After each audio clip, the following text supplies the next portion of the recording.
Welcome back to Legalese 123, where we are covering cases across America. All right, hello, Sam Dollar Glass and Clay and Glassworks. I looked up your stuff. It looks pretty good. Oh, thanks for the back. You like the background? Hi, Yara. Hello, everybody who is joining me. I'm also live on the other spaces, just in case you wanted to know. So, I wanted to come on this weekend and talk a little bit of Lindsay Clancy. Put a 1 in the chat if you know Lindsay Clancy. Put a 1 in the chat if you've been with me and you've talked to me these past couple of days about the Lindsay Clancy case and, that you've been following me. Hi, Carrie. Thank you. Yes. So a lot's been going on. And I want to share some things with you. So I thought I would come on. I'm just like casual. I'm casual. I don't have my big bow today. I just have like a little bow. And if you know the bow, you know the bow. So you all let me know in the chat. Put a 1 in the chat. If you looked at my TikTok page, I put a couple of funny things on there. One, it's just a small bow. It's just a small bow, V, just a small one. I put a thing on the TikTok about the bow.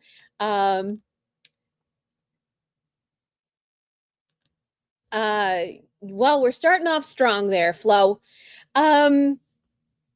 So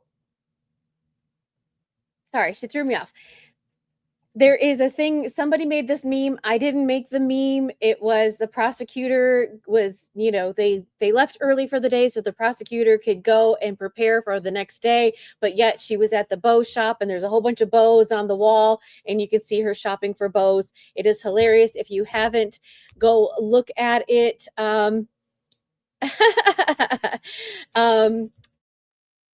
So go look at that if you haven't looked at my tickety talk. And then I also made one of Kevin Reddington when he was talking about her being a Spider-Man on the in the thing. So I made one of that. I couldn't help myself, I couldn't help myself. So he's like Spider-Man. So, have you guys, there's a couple of things that I need to, so everybody tappity tap so we can push out, so we can, I don't know, get some more people. And if not, it's an intimate discussion between you and me and everybody else. Yay! I have been tagged. I feel so important. I feel so seen. I've been tagged in a couple of posts. So yay, happy Saturday, Chris. I've been tagged in some posts. Some people know who I am. And they're like, hey, did you think about this? Did you see this? Did you see that? So today we're going to talk about some conspiracy theories and some conspiracy things that have been coming out. And all opinions are welcome. Today is a free for all because we're not actually in trial. So it's okay. Everybody can have your opinions and we'll talk. It's conspiracy day. Let's go. All right, so conspiracy number 1, and you guys got to let me know if you have heard this. I was tagged in this one. The neighbor.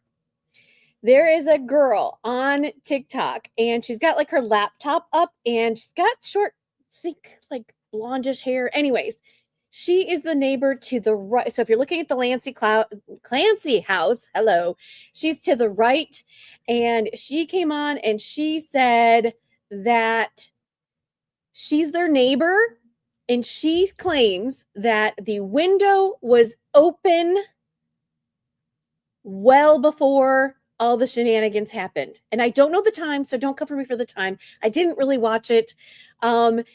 She said she noticed that the bedroom window was open well before the time frame that all of this had happened. So Amanda says it's the Uber driver. Yes, she said cameras, but the police never asked for them. So if she had the cameras, did she not turn over the footage to the police? Like if you have evidence, aren't you turning that over to the police? Aren't you turning that over? Oh, Amanda. Amanda, you're funny. Yeah, so like what? Comments. What if they didn't want it? Seemed like she offered. Yeah, I don't know, but you would think. Now, we all know the Massachusetts police are a little bit wonky when it comes to investigating things. But you would think that you would want it, cover all the angles and everything, right?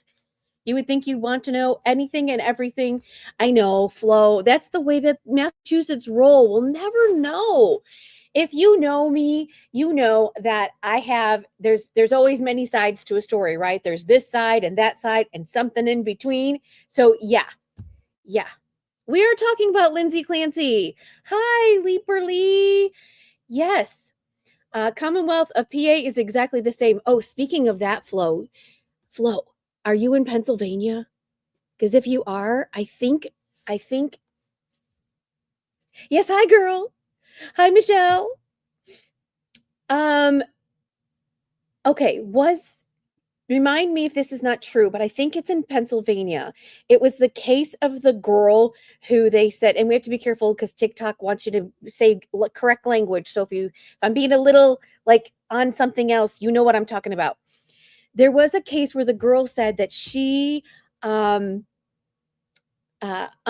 herself. I think it was her boyfriend or her husband. I think it was maybe her boyfriend. I don't recall. He was down in their building. He was down in the basement and he was working out. And the door was locked. And she was having intrusive thoughts and she unalived herself. But they think that the husband did it, but it wasn't proved into that. That was in Pennsylvania, right? I forget the name of the case. You're going to make me Google this. I just didn't know if you knew that case. And then her parents were like, no, she couldn't have done it. So let me know if you know about that case. If not, I know I'm going off a tangent. Yes. So Leaper Lee, 23. If you don't know me, hi, my name is Missy K. I bring you law cases. We, in my chat, have been talking about the Lindsay Clancy case. We have been covering it for the last 3 days on this channel. So we are doing what's called gavel to gavel coverage. We sit here and we chat, and then V helped me out. We got some new stuff that we're going to come up with on Monday. I still have some more homework to do. And we're live streaming it. We're going to live stream it on the clock app. Yeah. Okay. I did some homework, everybody. I did some homework. I have it's a long read. It's a long read. I need to make it a little bit prettier, but I had analyzed everything that Dr. Tufts had said, what she gave her, the medications, a timeline. I put a timeline together. So if you go to the place that's like the face with a book, I posted that yesterday. So if you go over there, you can see, I think it says Jennifer Tufts timeline. It has everything. And if you missed something, it has it's a long read. Remember, it's, from September. Okay, where is it on there? It says if it was posted yesterday. I didn't post too many things yesterday. It says Jennifer Tufts timeline. You can see it on there. And it is very detailed. Now, it's not pretty. It's just all text. Yes, same name of the Book of the Faces. So go over there and like that too. So if you don't know me, I cover a lot of legal cases. So in Lindsay Clancy, just FYI, I'm coming into it as an armchair juror, and I'm waiting for the stuff to come in to make a decision for myself. But normally what I do is I read the motions. I read all the tea and everything before a case comes out. And so if you like motions, I put them on that page as well. So it's like it's a sharing and caring thing. Do you feel like the doctor can document too much? You know what, Dewey? I think she didn't do enough, to be honest with you. And yeah, see, here's my page, legalese. I should really make myself a little bit smaller. Hang on just a second so you can see everything. And everybody, if you're not tappity tap in and everything, please give some taps for the lovely V. I call her V. She knows who she is. She made this lovely thing for me. I know I'm kind of like all over the place. It's a little different setup today because, it's Saturday. We're just coming into, I know I'm floating around. I'm like a ghost. It's Saturday. We're casual. Hi, Kimberly. Hello, everybody. I know I'm weird. I'm weird. I'm funny too. Even when you think it's too much to document anyways. Absolutely. Right. There were a couple of times that I just wrote down like, what the heck, woman? Like, and then there were a couple of times like she didn't know. She didn't know. What do you mean you don't know? I don't know. You don't know what she was taking at one certain time? That's what I have. You don't know what she was taking from McClellan, and now here you are treating her and you're giving her some more medication and you don't know? What? What's going on? Hello, everybody. So my setup is weird, so I don't know if you're doing the hearts or not. So everybody tappity tap tap tap. The hearts are at 2.6. And also I have gifts open if you know. I'm still new to TikTok. I'm still trying to figure things out. There it is. There's the gifts. If you want to give a gift, give a gift. Yay! So, Dewey, do you agree that she didn't write enough notes? Does she need to write more notes? By the way, you guys, Jennifer Tufts is like 36. I know some people are like, oh my gosh.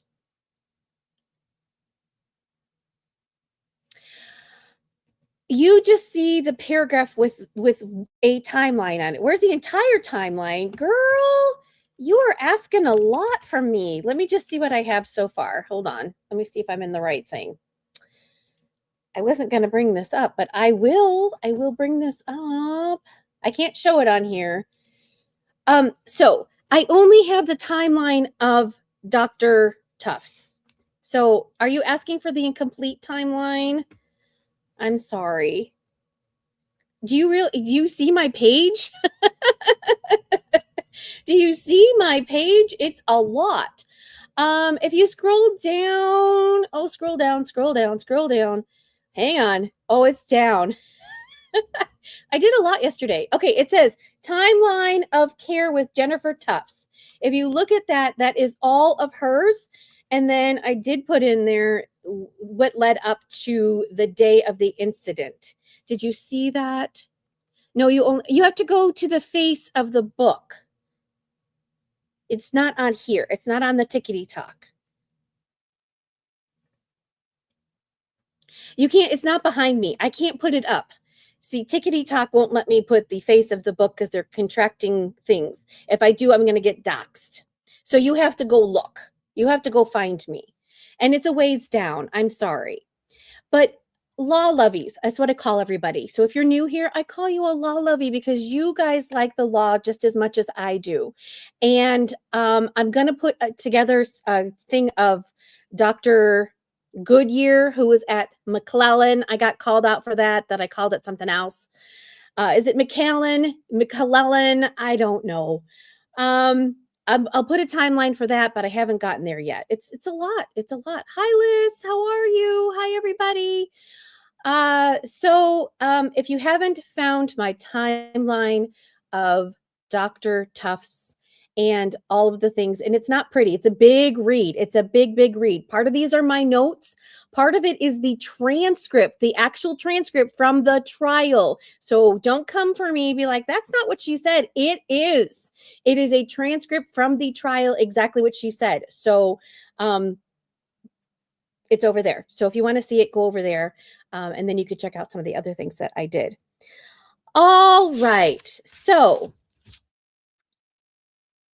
you're just eating dinner now. How is everybody? How is everybody? All right. If you haven't done the hearty heart things, please do the hearty heart things so that, we can get some more people coming in. So what did everybody think of? Yesterday was a heavy day. Yesterday was a very heavy day. We had Dr. Goodyear on the stand. Tell me, we're going to talk about Dr. Goodyear. What does everybody think about Dr. Goodyear? Do you think that Lindsay got the treatment that she deserved in the hospital at McClellan? Or do you think that she was right to leave? And do you think that they left because she wasn't getting the care that she needed? Or as Patrick stated, is it because Lindsay wanted to go to Cora's birthday? And do you think she should have stayed? Do you think that she should have stayed and not have gone to Cora's birthday, and she should have stayed. And, Liz says it was hard because questions weren't answered so well. Lots of years of experience, but not a good witness. Goodyear needs her own psychiatrist. She definitely should have stayed. Clarification on him saying he calling her to get her the generic, but the CVS receipt shows the name brand. Yep. Hi, Blanca. I think she got tapered off Seroquel too fast. That is a great analogy. Absolutely. Yeah. Absolutely. I agree with that. I don't understand how they let her out when you have been when I have been an inpatient voluntarily, I had to wait 72. Yep. Hours, no matter voluntary or involuntary. Do you think they'll nail Patrick for it? Kelly Ann. So I am not on the Patrick train, just FYI, only because I'm going by what's the evidence is showing in the trial. Let me just put it to you guys this way. The police did an investigation. They did not name Patrick as a suspect. If after all of this is over, right? Let's just say all this is over. Lindsay goes to wherever she's going to go. If there's evidence that comes in that Patrick had some culpability, then they'll go back after him, right? But to be honest with you, we're already in 2026. This happened 3 years ago, 2023. I don't think that's going to happen. I don't think it's going to happen. She was switched abruptly and taken off her meds wrong. It is nobody else's job to fix us. It's ours. We must make the right choices, not shift blame. I'm very confident in that, yes, especially 100 milligrams. Someone posted, oh, Livette, what are you going to say? I didn't get it, Livette. Oh, no. The chat's going so quickly, Livette. I didn't get it yet. The hospital has day passes. She should have gone to a day pass to the party, then back to the hospital. That's a great point. Periwinkle, that's a great point. Oh, I'm sorry. I might be annoying. Okay. I agree with you. They didn't do enough, I feel. I think Goodhart was an idiot. I don't think any doctor that would prescribe that many drugs within a 6-month period. I've got questions. Abba, bring me your questions. It seems like she got so many meds and then she didn't really take them. Yep. Oh, I missed your thing. Let me see if I can go back. I'm sorry. Everybody's talking. I love it. I love it. I love it. I love it. Love it. Love it. I'm trying to see if I can get your question. That's because it wasn't investigated when it happened. Carrie, welcome to Massachusetts, where I hear that they have a lot of issues with investigating things. And Carrie, let me know, are you in Massachusetts? If you do, then you know firsthand. Perhaps she did what she did and he got home, he went after her. Well, I often said that if he did go after her, people are saying that he did it, he went out the window, he would have had to have gone through the blood, and his footprints and blood prints would have been there. Anyone who is having intrusive thoughts on meds should be in hospital. Hey, I got that. I forgot about that one. So much info to keep. I know. Supervision. Confessions happen. All right. So we're talking a little bit about conspiracy theory. So if you're on here, hello everybody. Hello. Some of you know me. My name is Missy K. I go by the channel name Legalese123.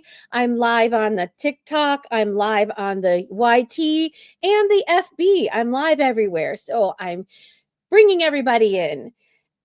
And so if you haven't and you don't know me in all of these spaces and you go to these spaces, make sure to like and subscribe and do the hearts and share and do all that so you can get it all out so we can all chat. All right.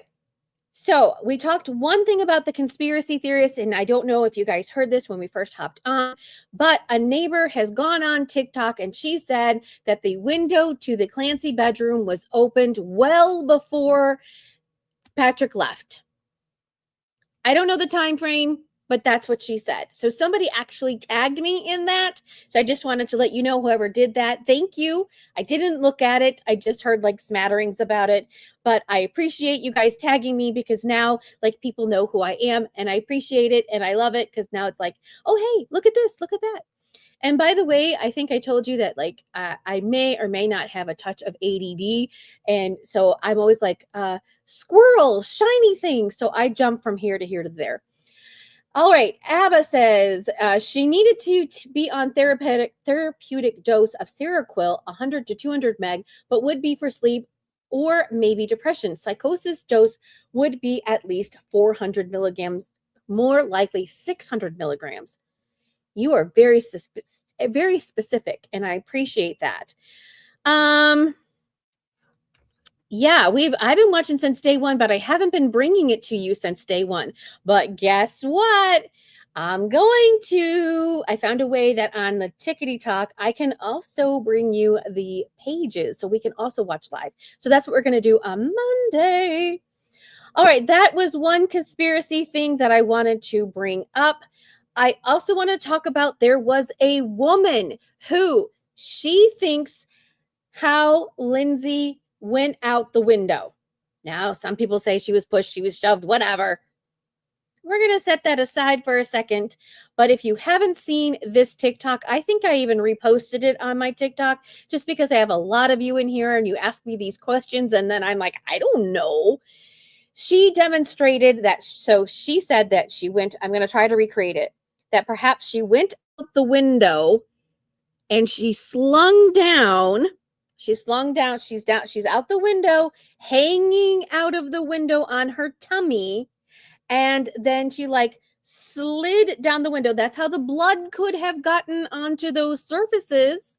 And then by the time that she got to the ground, she might have like tucked her neck down and hit the back of her head, her back of her neck. And then that is why she has the injuries that she has. Will somebody come in and testify to that? The answer is yes.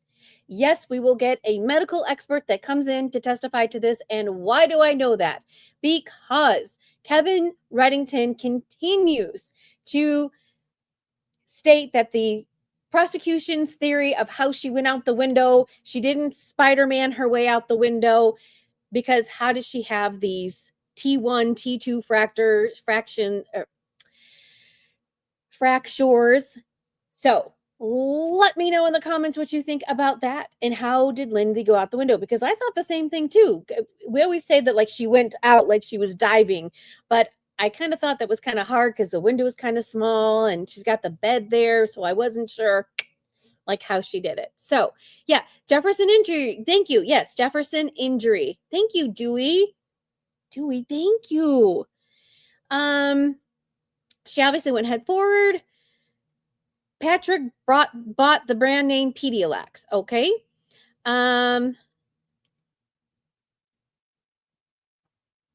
Head was towards the house. The head was to the house. The feet were in the yard. So, I don't know if you can see this. This is the house. This is, oh boy. This is the house. Her head was the tip of the pencil. I know it's backwards, but that's the way it was. Just, I don't know. Her head was to the house. She was on her back. Head was to the house. Her feet were to the yard. All right. I'm just reading all of your comments. We're talking about Patrick. La, la, la, la, la. All right. If you have not followed me, if you do not like me, please do. So we are talking about Lindsay Clancy, and we're going to talk about a couple of other things. All right. You guys had a couple of things about Dr. Goodyear. Remember, Lindsay Clancy was at McClellan. Am I saying it right? Patrick is remarried. That is correct. What was I going to say? Dr. Goodyear.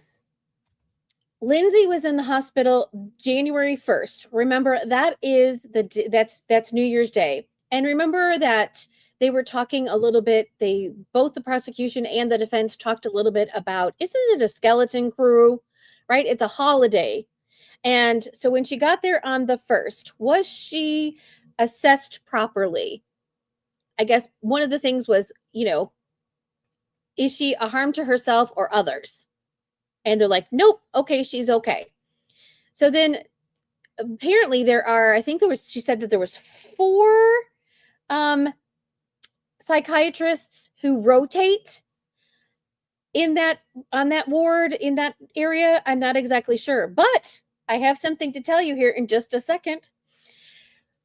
And then nurses and stuff were coming in to see her, to assess her, and she was on a ward that they checked her every 15 minutes or 20 minutes or whatever to make sure that everybody was safe, right? But Dr. Goodyear did not see her until the 3rd. Lindsay had been there for 2 days. So who saw her before this? And are they going to testify? So these are questions. I have questions. So Dr. Goodyear saw her on the 3rd and the 4th, and I don't even know who saw her on the 5th before they discharged her. Did Dr. Goodyear see her on the 5th before she discharged her? I don't think so. But see, I don't have Dr. Goodyear's exact timeline, because I got to tell you, it was really hard to follow her. She was all over the place.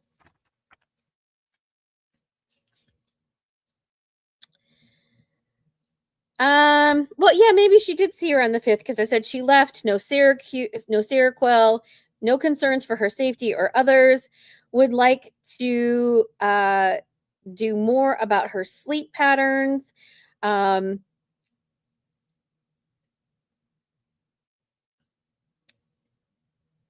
She was future oriented, so therefore they let her go. They let her go. So, my law lovies, guess what? I talked about this yesterday, kind of late in the afternoon. I brought it up.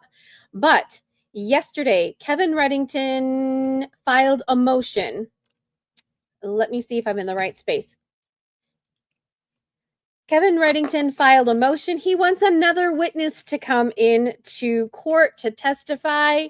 And put a 1 in the chat. Put a 1 in the chat if you remember me telling you that these lawyers, consultants, what have you, they watch your chats. They watch our chats. They watch what's going on.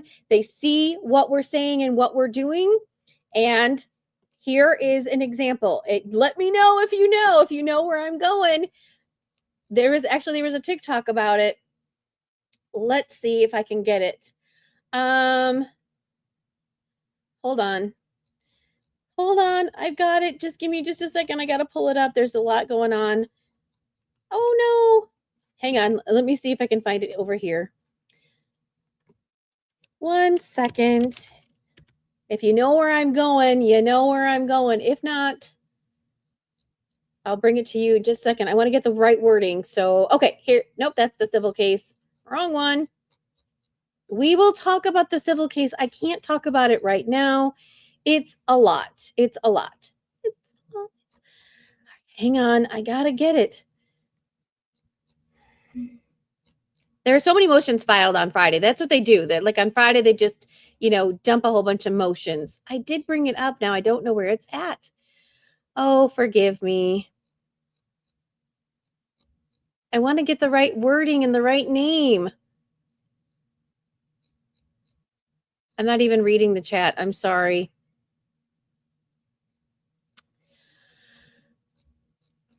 What was this? Let me see if I can find it.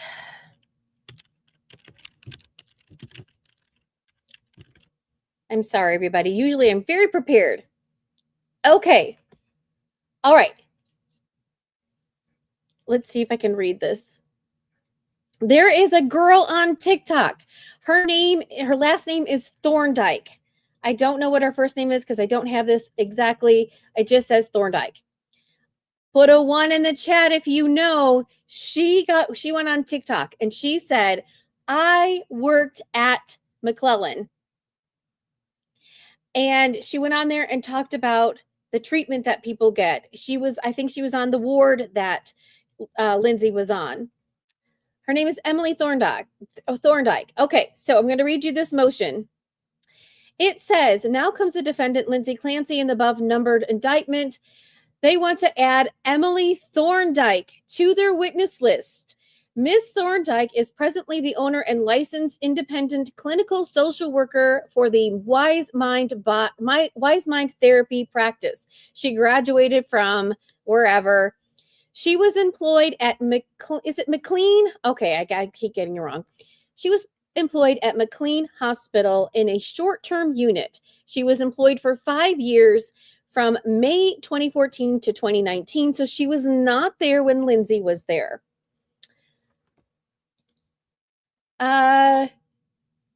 She literally, this is what it says, literally worked the unit that Lindsay was presented to on New Year's 2022-2023. She left a year prior to Lindsay's admission. They have a copy of her curriculum vitae. She would testify based solely upon her firsthand observations and 8 years of experience while employed at McLean Hospital short-term unit. Her testimony would be limited to her experience and observations of the routine policies, staffing structure, clinical roles, patient care, practice operation of the short-term unit, and personally observed during employment. Now, I'm not going to read all of it for you, but what do you all think about that?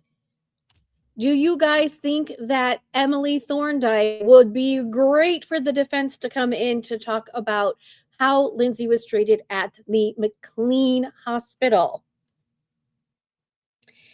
Now, put a 1 in the chat if you think that she is going to testify, and put a 2 in the chat if you don't think she's going to testify, and I'll tell you my opinion.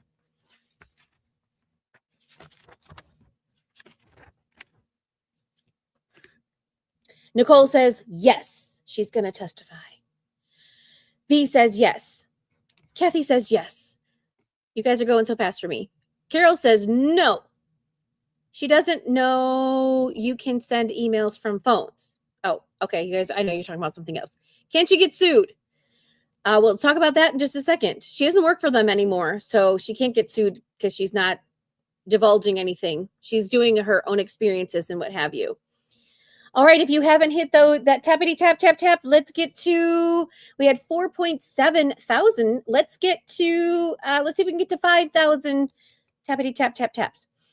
Can she be acquitted? No, she can't be acquitted. All right, let's go back to Emily, and then we'll talk about her being acquitted or not being acquitted. I don't think Emily is going to be able to testify. Why? Because it's so last minute. They're right in the middle of trial. So just to let you know, as I was saying, they watch your TikToks. They watch our videos. There are consultants out there that this is their job to see what the at-home jurors, you are saying and what you believe, and they will pivot their strategy mid-course, mid-trial, based upon our talks and our community and what we're saying. I can't speak from personal experience if they're listening or they're watching, but if you are, hi, welcome.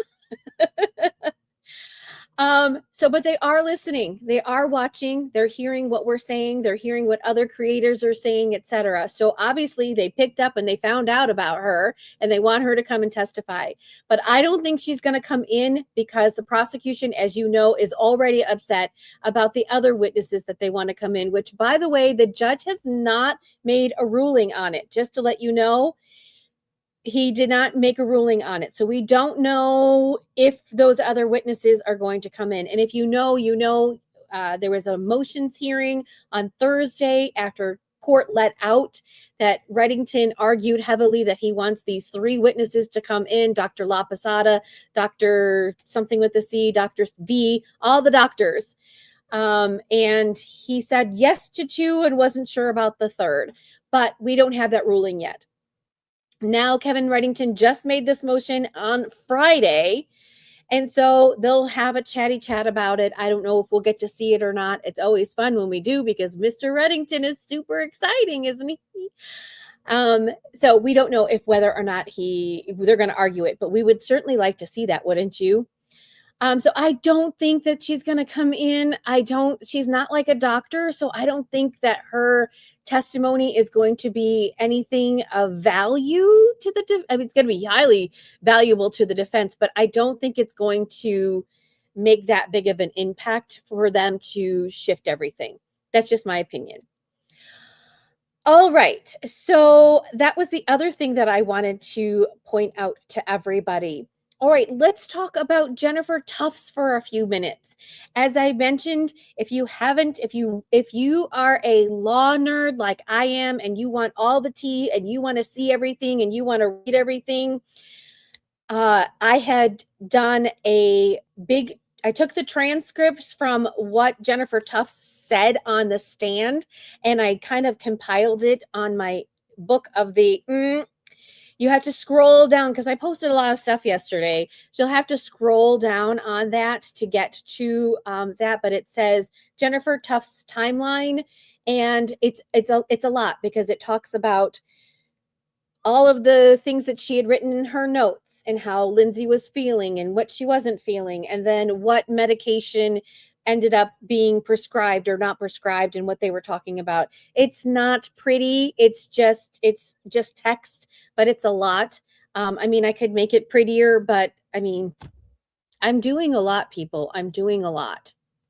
So if you go over there, make sure to like that space. But today, everybody's in here. We got 92 people in here. We are at 6.1 of the hearts. So do a little tappy tap. And if you feel generous, you can send a nice little gift. I don't even know what gifts there are to send, but if you want to send one, send one. Let's talk about Jennifer Tufts. And I will read you a little bit as I can from my notes. Just remember that she started seeing Jennifer Tufts on September 12th of 2022. I believe it was testified that Patrick didn't know that she was doing this and that he found out when they went to a wedding. Also, there's been some smattering and some things that, and we talked about this a little bit, that perhaps she was getting advice from her friends as to what medication they were on. So she's like, hey, I should be on that too, right? Her friend from Connecticut who testified on Wednesday or Thursday, the days are melding together. So what do you guys think of that? And also, do you think that she was doctor hopping? Was she doctor hopping, doctor shopping? She didn't like this. She didn't like that. They prescribed this. She didn't take that, but then she wanted to take this. She decided that the doctor prescribed XYZ to her, but she was going to go ahead and take Benadryl on top of that. Remember, she's a nurse. Is that good or not? These are questions. I have questions. Yeah, so I hear there's a lot of smattering that Matthew Clancy is not the brother of Patrick. I believe that Patrick does not have a brother, that Patrick only has two sisters. So I think that rumor is not true. Is he related to the Clancy family? Maybe. Maybe. But who, what, where, when, how, and why, I don't know. It didn't come into trial, so I don't know. Maybe if somebody who is in the Massachusetts area knows, they could tell us more specifically. But I haven't heard any definitive that Matthew Clancy, who's the police officer, is related to this Clancy clan. Right? All right. So Jennifer Tufts. What did you guys think of her? So the first time she saw Jennifer Tufts, she spent 50 to 60 minutes with her and did the intake paperwork. And she was she had stated that she was on Prozac and Wellbutrin previously and stated no side effects. Now, somebody also mentioned that Lindsay was also drinking. She was also having lots of alcohol. I need to know if somebody knows specifically how much she was drinking. What and or was it really stated, was she drinking when like she was a nurse and before the children, or was she drinking now? I need to know that. And I don't know that off the top of my head. So You guys can let me know. Yeah, but Liz, when was that? Wasn't that early on, like when she first started? Not necessarily later on, or am I confused? So, yeah, okay. So she said 1 to 2 drinks daily, 5 days a week, including like just back then. No.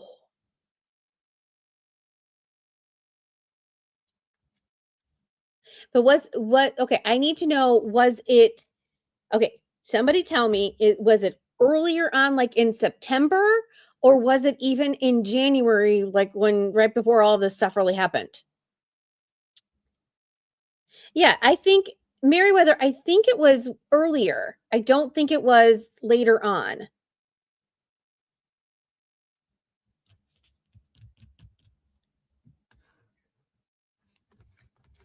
I am unsure. So listen, I take very copious notes, but I forget. You know, right. She said she was on Prozac and Wellbutrin.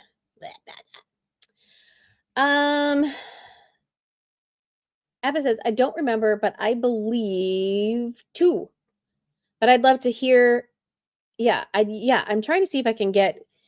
All right, Meriwether, she was on mental meds in nursing school and drinking too. Yeah, I believe that that's what was stated, that she was having 1 to 2 drinks. I don't remember 5 times a day, but wow. Okay. And that was like when she was her early stages of being a nurse.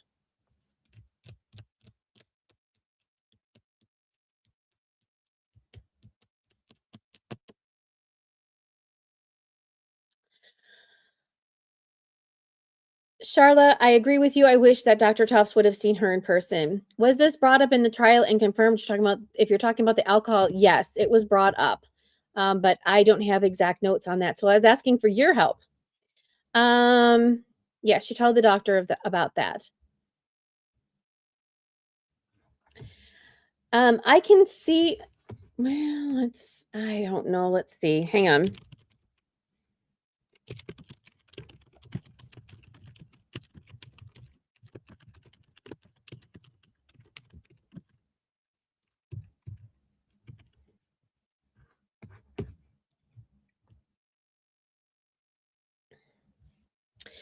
All right. Yes. Lindsay disclosed that she drank 1 to 2 drinks per night, approximately 5 times a week, but was ah,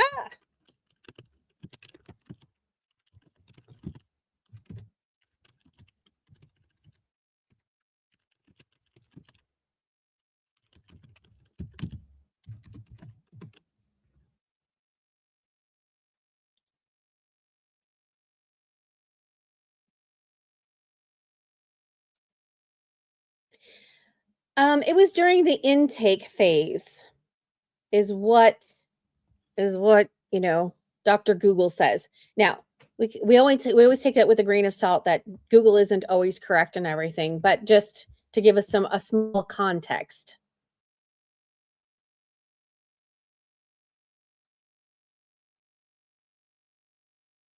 So I don't know the answer to that. And guess what? If you are confused, I'm confused, the jury's confused, just to let you know. So um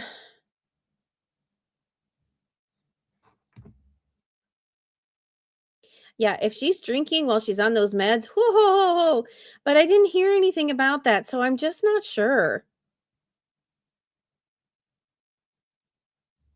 So there is a big controversy about when Patrick Clancy sent that email. He sent an email at 5:24. The prosecution made it seem like he sent it from his phone in the car when he was sitting at CVS. That's what they say. Now some people say that he did it at home on his laptop.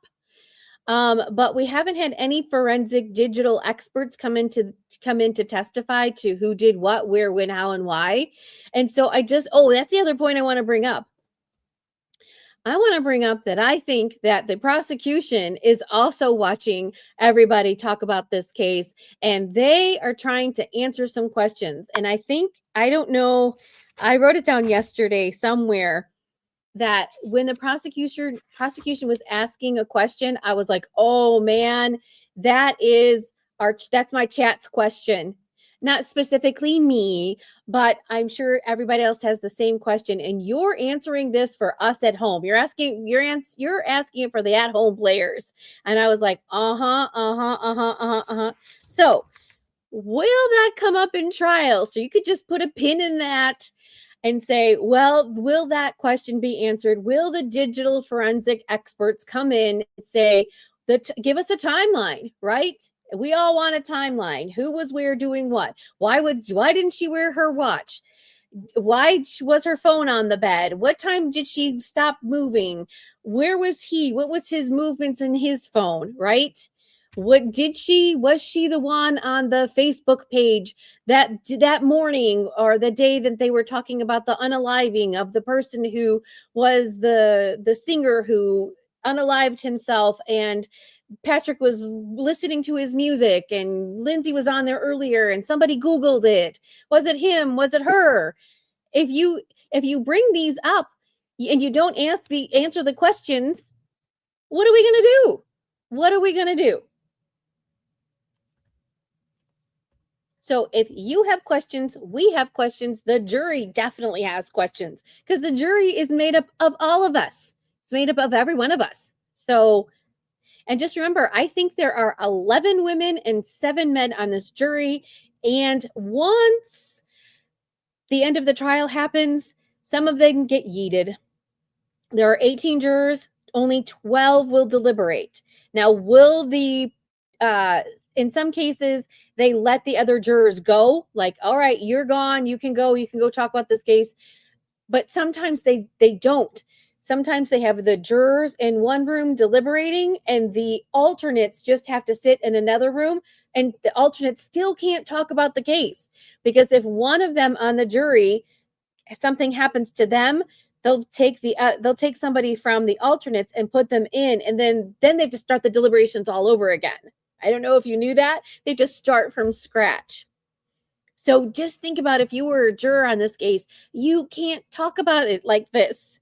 All of your questions and everything, you just have to write them down and hope you remember them for when it comes time to deliberate.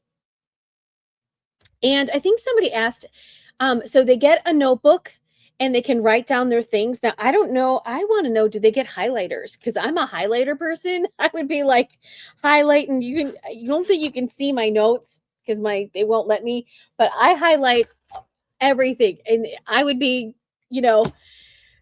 I would be like the worst. I'd be a worse juror. I would be coloring. I'd be coloring and they'd be like, oh my gosh, this juror, she's like coloring really hard. They would be like, you are crazy, lady, or they'd be like, oh, that's a good point. She highlighted it. So they would know my thoughts and feelings. Liz, yes. So Liz, have you guys seen, I know I'm all over the place. Have you guys seen it's on the TikTok shop and it's like, get these gel pens and they're all in these great colors. Now, I am not usually one to be influenced too much, but I see these pens and I totally want one. I totally want them. I think I might buy them. Why? I don't know. So because right now my pages, they're not really pretty right now. They're just in black ink. So maybe I could add some color to, oh, the prosecution said this, it's going to be in red, So maybe I'll get them. And, or like the ones that have the eraser, you can erase too. I don't know. People on TikTok make them look so pretty. They're like, get these pens. So there are 104 of you in here. Yay, everybody. Welcome. If you don't know who I am, my name is Missy K. I bring you law cases. Right now, we're talking about Lindsay Clancy because it's really heavily in the news right now. I do what's called gavel to gavel coverage. We sat here for the last 3.5 days listening to the trial. And on Monday, we get to see it. We'll see it together on the Tickety Talk app. I'm also on other spaces too. And live on there too. Like right now, I'm on the of the book. and on the YT as well.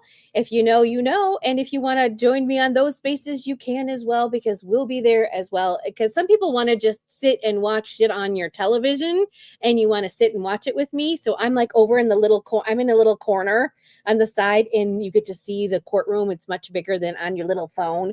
So, and some people watch the trial and sit on tickety talk and just message me. You're doing two things at once. So however you perceive to view things, I just want to let you know, it's called gavel to gavel coverage, which we sit down and we watch the trial together.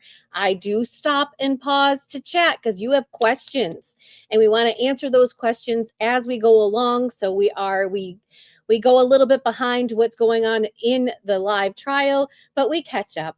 We catch up either in breaks or at lunchtime or what have you, and we go through, and that's the way it is. But I cover a tons of other cases as well. There's some Karen Reed stuff. We're going to talk about that in just a minute. If you know who Karen Reed is, she's got some shenanigans going on. Some other cases have some shenanigans as well. So I cover a variety of things. In the Lindsay Clancy case, in this particular thing, what I am covering is I am an at-home juror just like you are, but I did not hear all of the stuff that happened well before. I'm coming into it as if I've not heard anything. Now I do hear things, and today we're talking about some conspiracy things that are happening. So will that influence me one way or the other? No. I'm waiting for the evidence, and I'm weighing what evidence is coming into trial to say what's going on. So if you haven't followed me, please give me a follow, and let's see some of the hearts going up. Let's do some tappity tap tap tap. And I have some gifts that are open. I don't know if you can see this.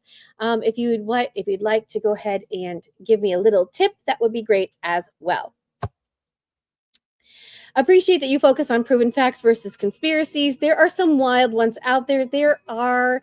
And I just can't thank you, V. Oh, look at V. V is amazing. Look at her. Look at all those roses. Look at all those roses. She won the title. So just to give you a little bit of my background, I'm a journalist at heart. I wanted to be a lawyer. If I could, I would. It's too late in life for me right now. Plus it costs, so much money. I've got kids in college. I'm paying for their education. I don't need to pay for mine. I do know a lot of legal things. I read the motions. I know what's going on in court. I know some of the legalities of what's going on, and I bring that to you. As I know, Michelle, never too late, but it is. In fact, but see, I like this better. Because then I can't be on here with you. I would have to be in court defending some person who might be guilty. And I don't know if I could do that. You see, I would be a great defense lawyer. I don't think I could ever be a prosecutor, because I wouldn't want to prosecute somebody like Lindsay Clancy. I couldn't do it, even if she was guilty. Even if I felt like, she needed to go to jail, I couldn't do it. I just couldn't do it. And, I don't want to, I have thoughts and opinions. So I don't know if I can always be impartial. I try to be impartial here. So I come from it sort of like as a journalistic sort of standpoint, what comes into evidence and what have you. Now, just to let you know, when we start to cover a case before it gets to trial, I'm off the rails. I'll tell you my opinions, my thoughts, and everything when we get there, because I'll know more, and I'll know more what's going on. So, and you will too. You will too. Yeah. So, but I'm here with you, and we're chatting together, and you can ask questions. A lot of people have asked some really good questions. So I think somebody had asked something about, so you may not, you do know and you don't know in this case what's at stake. Lindsay Clancy has already admitted and is culpable for unaliving her children. That's not what's in question. What's in question is whether or not she's going to go to jail or she's going to go to a mental hospital. I know I've said this before. Some people are new here, so I'm going to continue to state this. If she goes to a mental institution, if that's what the jury decides. She's not going anywhere for a very long time. I heard people say, oh, it's just in 4 years she'll be out. No. Every year she will be evaluated. She'll be evaluated for her mental status, etc., etc., etc. She will be found not guilty. She's not going to be found not guilty. She's guilty. She's guilty. It's whether she's going to go to jail and what that jail sentence is going to be, or whether she's going to be housed in a mental hospital. Every year she is still in custody in Tewksbury in a mental facility mental / jailhouse mental place. I don't know how to describe that. Can they try the husband? We'll talk about that in just a second, Michelle. She will be evaluated by the people in the hospital every year. If by chance they think that she has a mental clarity, then she will be evaluated by the Board of Prisons, right? She'll be evaluated just like if you're going to go up for parole. You're going to be evaluated by the Board of Prisons because she's going to be in prison in a mental institution versus a regular prison. That's what we're talking about. So she will be evaluated by those taking care of her as to her mental capacity. She'll also be evaluated by the Board of the Prisons to see whether or not she's going to be set free. That is going to be up to them. And then it could go to the judge. Blondie, you have to be careful with your language or we're going to get doxxed, okay? So you have to be careful in the chat what you say. So try not to use such language.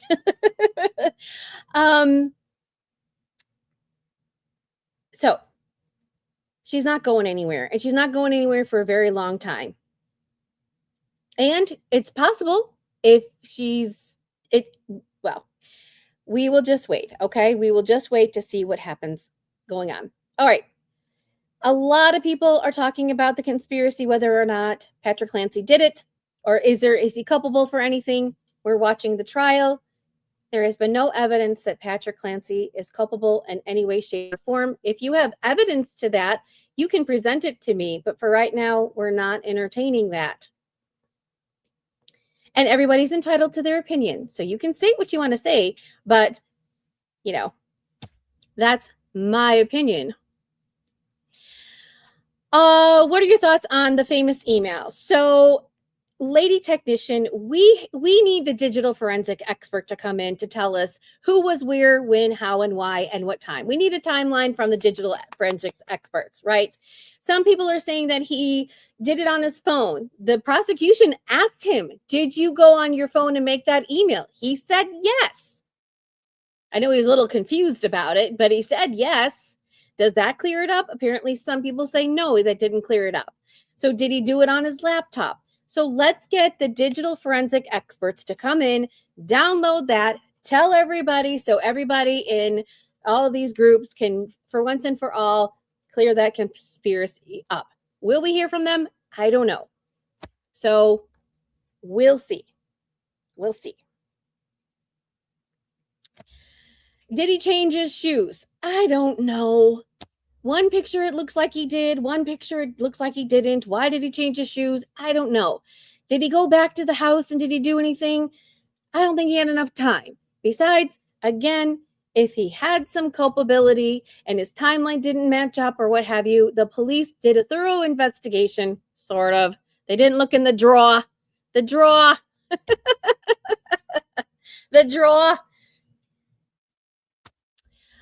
V, you said about the hot mic. Are you talking about, there are several hot mics. Are you talking about the one that I posted yesterday, the one about the, they had a blood pattern analysis person come in to do fingerprints. They only fingerprinted the things that they wanted to and felt that it was important, right? Yes, Michelle, I see your point. The one where, yes, that the Handmaid's Tale thing. I posted, so by the way, I posted that on my TikTok yesterday. So if you haven't gone over there to look at it, please go over there and give it some likes, as well as the Spider-Man one and the Bose one. So yeah, I had to go through and I captured that, and then I had to like cut it so you could see who was talking when to put it onto Tickety Talk, because Tickety Talk is the linear thing versus this thing. Long story short, yes. So the hot mic was about who said to shut her up. And apparently, it was not the prosecution who said that. It was somebody in the gallery. And as you remember, when they came back from lunch or a break or whatever, the judge stood up and told everybody in the gallery that the mics will pick up what you say, especially if you're close by. And if you say things, you're going to be yeeted, is what he said. Yeah, they said shut it off, shut it off. Yeah. I don't know if he can use that because they're sort of like utterances made in court. I don't know how he would use that. Michelle, are you talking about the Clancy? Patty is connected to law enforcement and medical. I don't know who Patty is.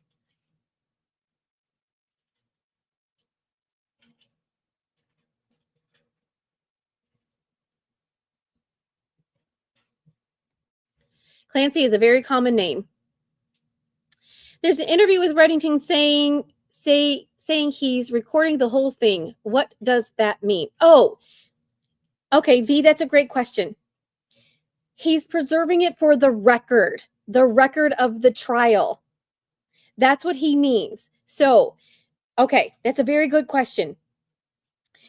In that conversation, when he got up and started arguing in front of the judge, and the judge is like, let's take it over here to sidebar. And he's like, no, he wanted to make it known. I don't know his exact verbiage, but he wanted it to be on the record. He wanted everyone to know what was going on. He didn't want to have it at sidebar so that we at home and everybody else in the courtroom, he wanted everybody to hear this. Rumor is that Patrick sent an email from the house laptop when he was supposed to have gone to CVS and the food. Lots of speculation on your Facebook. Yes, Kimberly.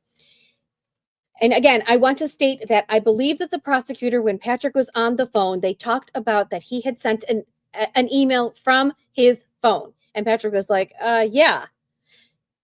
So let's put a pin in it. Everybody, we can agree to disagree, but we can put a pin in it and waiting to see if any of the digital forensic experts come in to testify about who was where, when, how, and why, and who sent what emails when, and everything. So until that, it's pure speculation, and we're not going to talk about it anymore, okay? Yes, Heart My Live. Tappity tap, tap, tap. We have 8.2K of the hearts. Let's see, can we get up to 10? Let's get up to 10,000 hearty to hearts.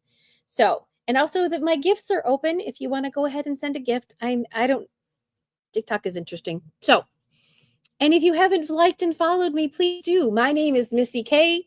Welcome to Legalese 123. The lovely V made me a really cute intro. I'm going to put it up here the next time. We're still working on some things. Some people don't like the pink. The pink is too polarizing. That's why some people, I have a different background when I'm over on the other spaces. We're just trying out some new things. I'm kind of new to this. This is my 4th day in a row with you. So welcome. Let me know in the chat. All right, chat, you are going to be the purveyors. Do you like the pink? Put a 1 if you do. Put a 2 if you don't. And it doesn't hurt my feeling. It doesn't hurt V's feelings. We're just trying to spiff me up a little bit. Thanks, Julie. I appreciate you. No way. V. No way. Oh my gosh. V said I graduated from D3 to D5 already. Oh my gosh. I don't even know what that means. So if you guys don't know, V is taking me under her wing, and she's been helping me out a lot. I don't know much about Tickety Talk. Okay, a lot of people are saying yes. And V is she's so amazing. And V, at some point in time, we need to have a chat and work on some things. Oh, hi, Miss Rivera. How are ya? Tori, what is my opinion on the whole case? And do I have speculation that the husband did it?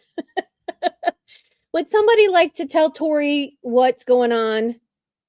Tori, I don't think the husband had any culpability. There's no evidence in this case, in this trial, that he did. My opinion on the whole case, I'm reserving my opinion about everything until all the evidence comes in. So I am Switzerland, or as V said, Sweden. I'm staying neutral. So I'm going to stay neutral because listen, I'm a very technical law person. I need the facts to come in from who's presenting what. I'm not listening to the outside noise as to what's going on outside. I do see some things. I do hear some things. I'm like, interesting. Interesting. And I'm like, oh, is this going to come into trial? But until it comes into trial, I'm holding my opinion. But that doesn't mean you have to hold yours. How many more days or weeks until the prosecution will be bringing witnesses? Dumb question, probably. There are no dumb questions, number one. I love all of your questions. Please ask all of your questions. There are no dumb questions, and I will answer everything I can in my ability. I think so we have all of next week, and that will be in the third week. I would venture to say that maybe the prosecution might be done by next week or the following week, midweek. So a week and a half is my best estimate. But again, so here's the thing. I don't have the witness list. I never went to go look to see if I could find it. So I don't know where we are in their list and who they're going to call, etc. And just remember, will Lindsay take the stand? No. And I'll explain that in just a minute. Also, just remember, once the prosecution is done and the defense is done, the prosecution can then call what's called rebuttal witnesses. They can call rebuttal witnesses. So they can call some people that they've already had on the stand to come back, or they can call somebody new. Remember, they said 6 to 8 weeks. Will Lindsay take the stand? No. Christine, her lawyer, Mr. Reddington, will not let her take the stand, and that would be terrible for her. She is already a very emotional person. Plus, she's also on medication, right? So if she comes and sits on the stand, the prosecution can ask her anything within the limits and the bounds of the rules of, it's called 404, 404B, 404A, if you know, within the rules and the bounds of asking legal questions. And she has to answer them. And so that's like putting her on the hot seat. And they have experts that will speak for her, and her experts will do a great job with that. Yes, Sweaty and Annoyed. Hello and welcome. We talked about that. We were talking about some conspiracies, and I was telling you, as I told you before, that they listen. They're listening to our chats. They're listening to people talk about this case. And Mr. Reddington must have seen her on TikTok and has asked her to come on in. Now, Sweaty and Annoyed, in my opinion, I don't think she's going to come in. Why? There are rules in law. You have to have a witness list well in advance. We already heard the prosecution screaming about this. It's called unfair surprise. You can't just throw witnesses up there that the prosecution doesn't have. They need time to investigate. They need time to prepare, have questions, interview, do all of these things. And you can't just throw a witness up there. It's called unfair surprise. To be honest with you, I don't think she's necessary, and she's not. Is there several counts or just the one? She's not.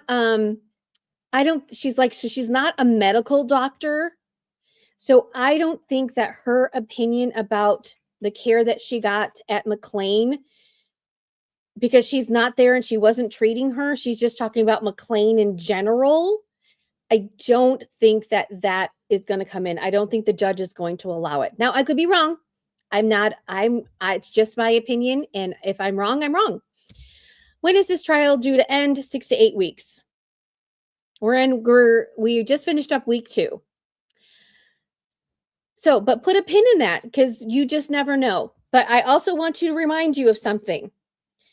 This judge just got appealed. And this was something I was going to tell you about. Kimberly.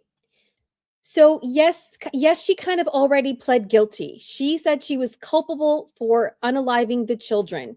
It's just a matter of where she's going to be placed.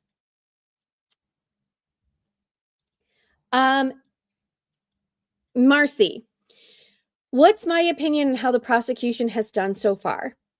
The prosecution, in my opinion, I still have a lot of answers.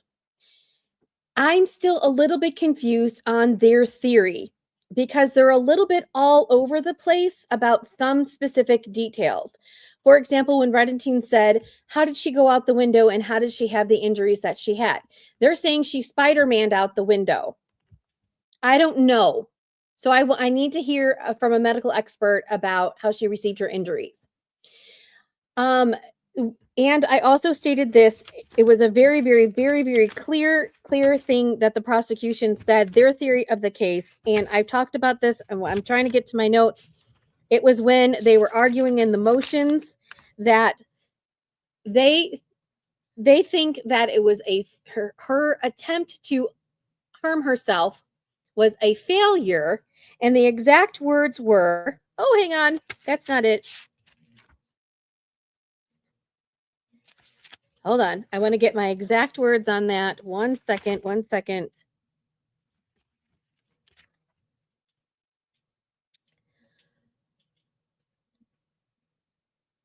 I did make the TikTok on that when she was arguing, and her words matter, right? You just said, Patrick Clancy said, context matters. Hold on. I forgot about all these other witnesses. Not that they didn't matter. So one of the things that the prosecution sort of keeps harping on is they believe that Lindsay had direct ill will towards Dawson. And they made the Facebook post from 2015. I have a problem with that. The Facebook post that she made in 2015, the unaliving happened in 2023. That's what, 15, almost 8 years difference. So are you the same person that you wrote in that post 8 years ago? I was really upset that came in. I felt that was very, very, very prejudicial, and that might be her mindset then, but it may not be her mindset now. So you guys tell me what you think. When you go back and you look at your book of the face memories and you see that you made this post back then, don't you kind of laugh at it and you're like, oh my goodness, like, oh, if that were me, I could go back to that person and say XYZ, right? So this ill will towards Dawson, they only have something from 2015. Is that enough? And just also think about this too. Think about your Lindsay, right? And this evidence is coming in against you. Think about that. And think, you as a juror, this is coming in and you question it. Why? And so my note was like, why did she ask that question? When she was talking to Patrick Clancy's dad about Dawson. So they're cherry picking, right? They're painting this picture to the jury that she was very frustrated with Dawson, and that's why she did what she did. And the other kids, were just there, right? When she asked him about, how did Dawson behave? And the father's like, oh, he's a boy, he could be a handful. And specifically asked about the Thanksgiving dinner and how he wasn't sitting down, he wasn't behaving, and that the Patrick's dad got up and helped her.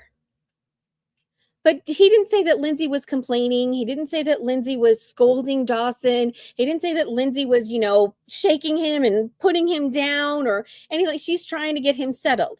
Where's Patrick, by the way? Where's Patrick? So, yes, Patrick. Oh, wait, you're right. Am I wrong about that? Oh, hang on. I'm sorry. Oh, maybe it was, when was Patrick born?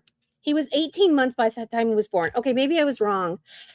All right, hang on. Sorry. I don't have my, hang on.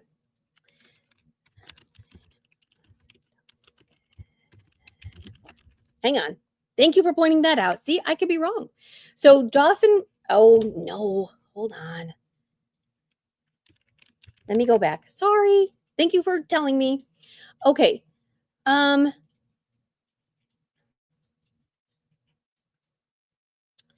He was born in 2019. So if we back it up, 2018. Okay, so like what, 2017?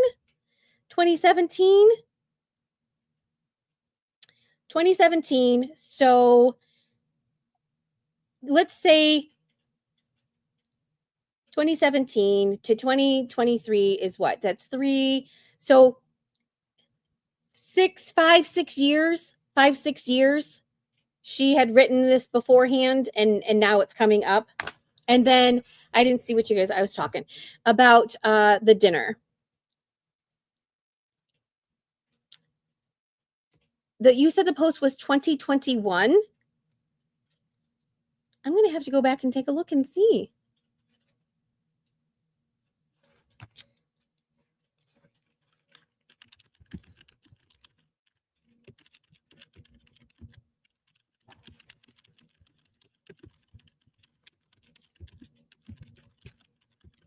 See, I don't have all. Sometimes I miss things. Let me see. Oh, you're right. It was 2021. Okay. But still, I did say 2015. I'm sorry. I misspoke. I can be wrong sometimes. It was 2021 and this happened in 2023. It still is a matter of I think that the time frame is still it's not present day.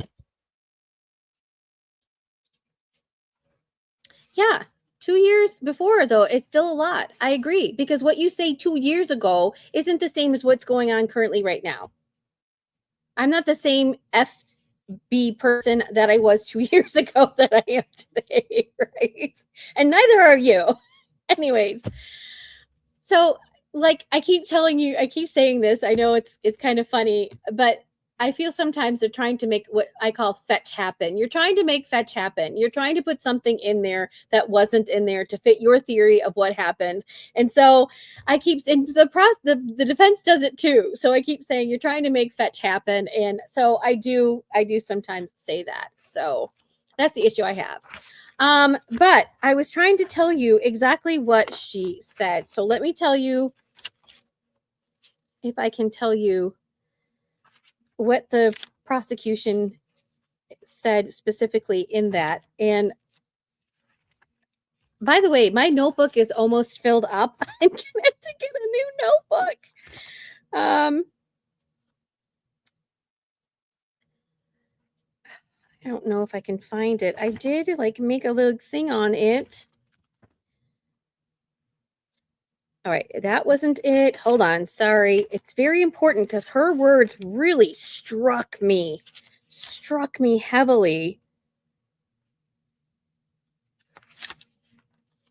You guys remember? So if you saw that hearing motion where the judge was like, okay, so you're saying that, it was a failed attempt.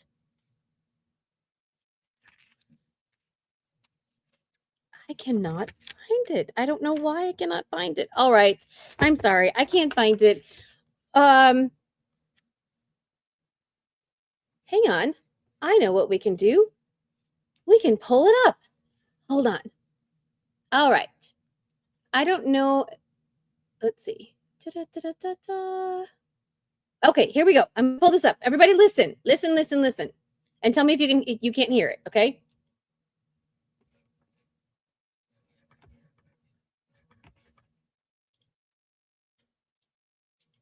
Can you hear it?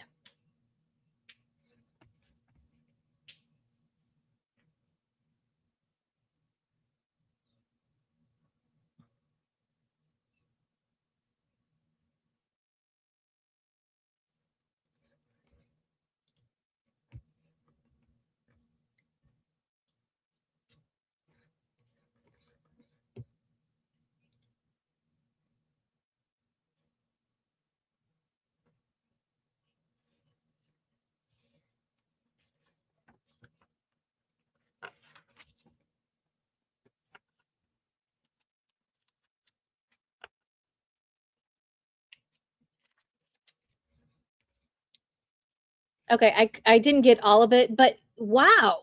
What do you guys think of that?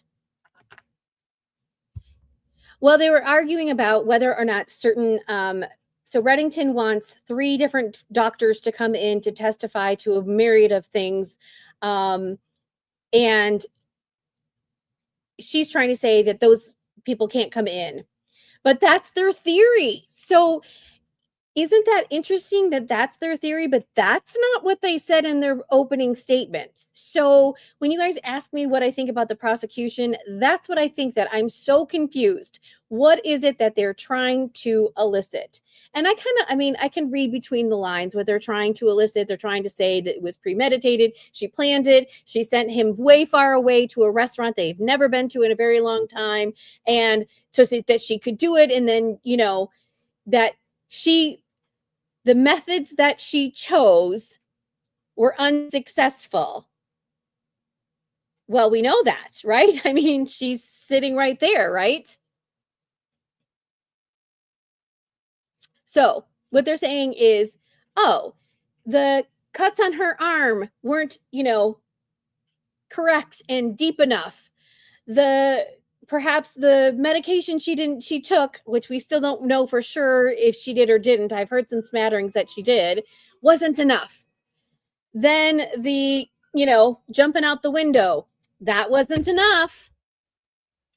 Okay, I don't know about you, but if I were to jump out of a window, do I think that is, I'm going to have irreparable harm and I won't be here tomorrow because of that? Did she know when she was going to jump out the window that she wasn't going to be with us anymore? I don't know. So that's why I have a couple of issues with some of this stuff, and I'm just not sure. Plus, all their witnesses haven't come in just yet, so I'm still waiting. All right, I need to give you guys another bit of information. We talked a little bit about this, but this is very important as well. All right. There was a Brockton mom who unalived her 2 children, and she has been granted a new trial. I'm just reading what the news report is. So this is Letitia Sanders. You guys put a 1 in the chat if you know about Letitia Sanders. Put a 2 if you don't. So she was serving a double life sentence without the possibility of parole for emming her 2 sons in 2018. Judge Sullivan, who is the judge in Lindsay Clancy's case, was the presiding judge. A jury found Sanders guilty in 2022, just before Lindsay Clancy's case, before Lindsay Clancy did what she did, of 2 counts of M and 1 count of witness intimidation following a 9-day trial. So she only got a 9-day trial. And 4 hours of deliberation, Plymouth County District Attorney Tim Cruz's office said at the time. She was sentenced by Judge William Sullivan, who is currently presiding over the Clancy case. They have some striking similarities as Canton Confidential has reviewed. I don't know who that is. Sanders was originally arrested on February 5th, 2018, and charged with M and the unaliving of her son, 8-year-old Edison and 5-year-old Lasan. I'm mispronouncing it. I'm sorry. They were discovered in their beds on their third floor apartment. The boys were over 100 times. The family described Sanders in court records as evil and angry person. Her mother described Sanders to the police as mentally unstable and the C word, which some people don't like me to say, that is CRAZY. Some people don't like me to say that. It triggers you, and I'm sorry. Began her obsession with the Illuminati theory 2 years ago from YT videos. On appeal, Sanders contended that the judge impeded her ability to present a full criminal responsibility defense by excluding relevant medical records documenting post-arrest diagnosis and treatment of mental illness. And as soon as I'm done, we'll explain. The Supreme Court, the SJC, said that in unanimous ruling released on Thursday that Sullivan, the judge, had erred and that Sanders was denied a fair trial because of her psychiatric history was not shared with the jury who convicted her. Also want to state, this woman is African American, and we'll go over that too in just a second. So, I'm not going to read all of it. If you want to read it, I can post it on and you guys can read it. I was almost done. So, what impact does that have? It's huge. It is huge. Why? Here's where the legalese comes into it. Legally, it's so huge. This current sitting judge has been overruled. That means that the defense or somebody wanted some information or her medical records, or they wanted somebody to come in to testify on her behalf to state XYZ, and the judge didn't allow it. So here we are again, and this just happened last Wednesday or Thursday, as this judge is on this bench in this trial. So what's going to happen here? If Judge Sullivan does not weigh all of the experts, even after the fact, after the deadline that Reddington wants to put into trial, this could be reversed as well. So when you hear Reddington say, I object, it's for the record, because if he does not like the way that this is going to go, she can appeal. Most people who are found guilty, it automatically goes on appeal. Now, whether their case is ever overturned, it's usually very unlikely that their cases are overturned. So that's why this is a huge, huge deal. Cases don't get overturned very often. And Judge Sullivan's been on the bench since a very long time. He would know better. But here's the kicker. The case gets returned back to Judge Sullivan. That's right. The judge who erred gets it back to him. Unless something happens and he retires, or maybe something happens with the court calendar, he might not be able to hear it again, but it comes back to him. And the case gets, if the prosecution wants to, they can retry the case all over again. So it matters. It matters. So that's why I think like these doctors that Reddington wants to have come in are very important. They can lend to the defense's theory to why Lindsay did what she did. Yeah, La Posada. La Posada's in. Full Moon, La Posada is in. Marcy, if you don't know who Dr. La Posada is, do you know about the Karen Reed trials? Put a 1, Marcy, if you do. Put a 2 if you don't. And then we can kind of go from there. Yes. Okay. Dr. La Posada testified in trial number 2 in the Karen Reed case. She talked about the coup and counter coup that happened to John O'Keefe's head, and all about like the brain bleeds and what would happen to a person who had that injury and whether or not they would be able to get up and walk around or what have you. And if you know the prosecutor in that case, who was Hank Brennan tried so hard to discredit Dr. La Posada. And let me tell you, she was fire and she handed it to him like nobody's business, right?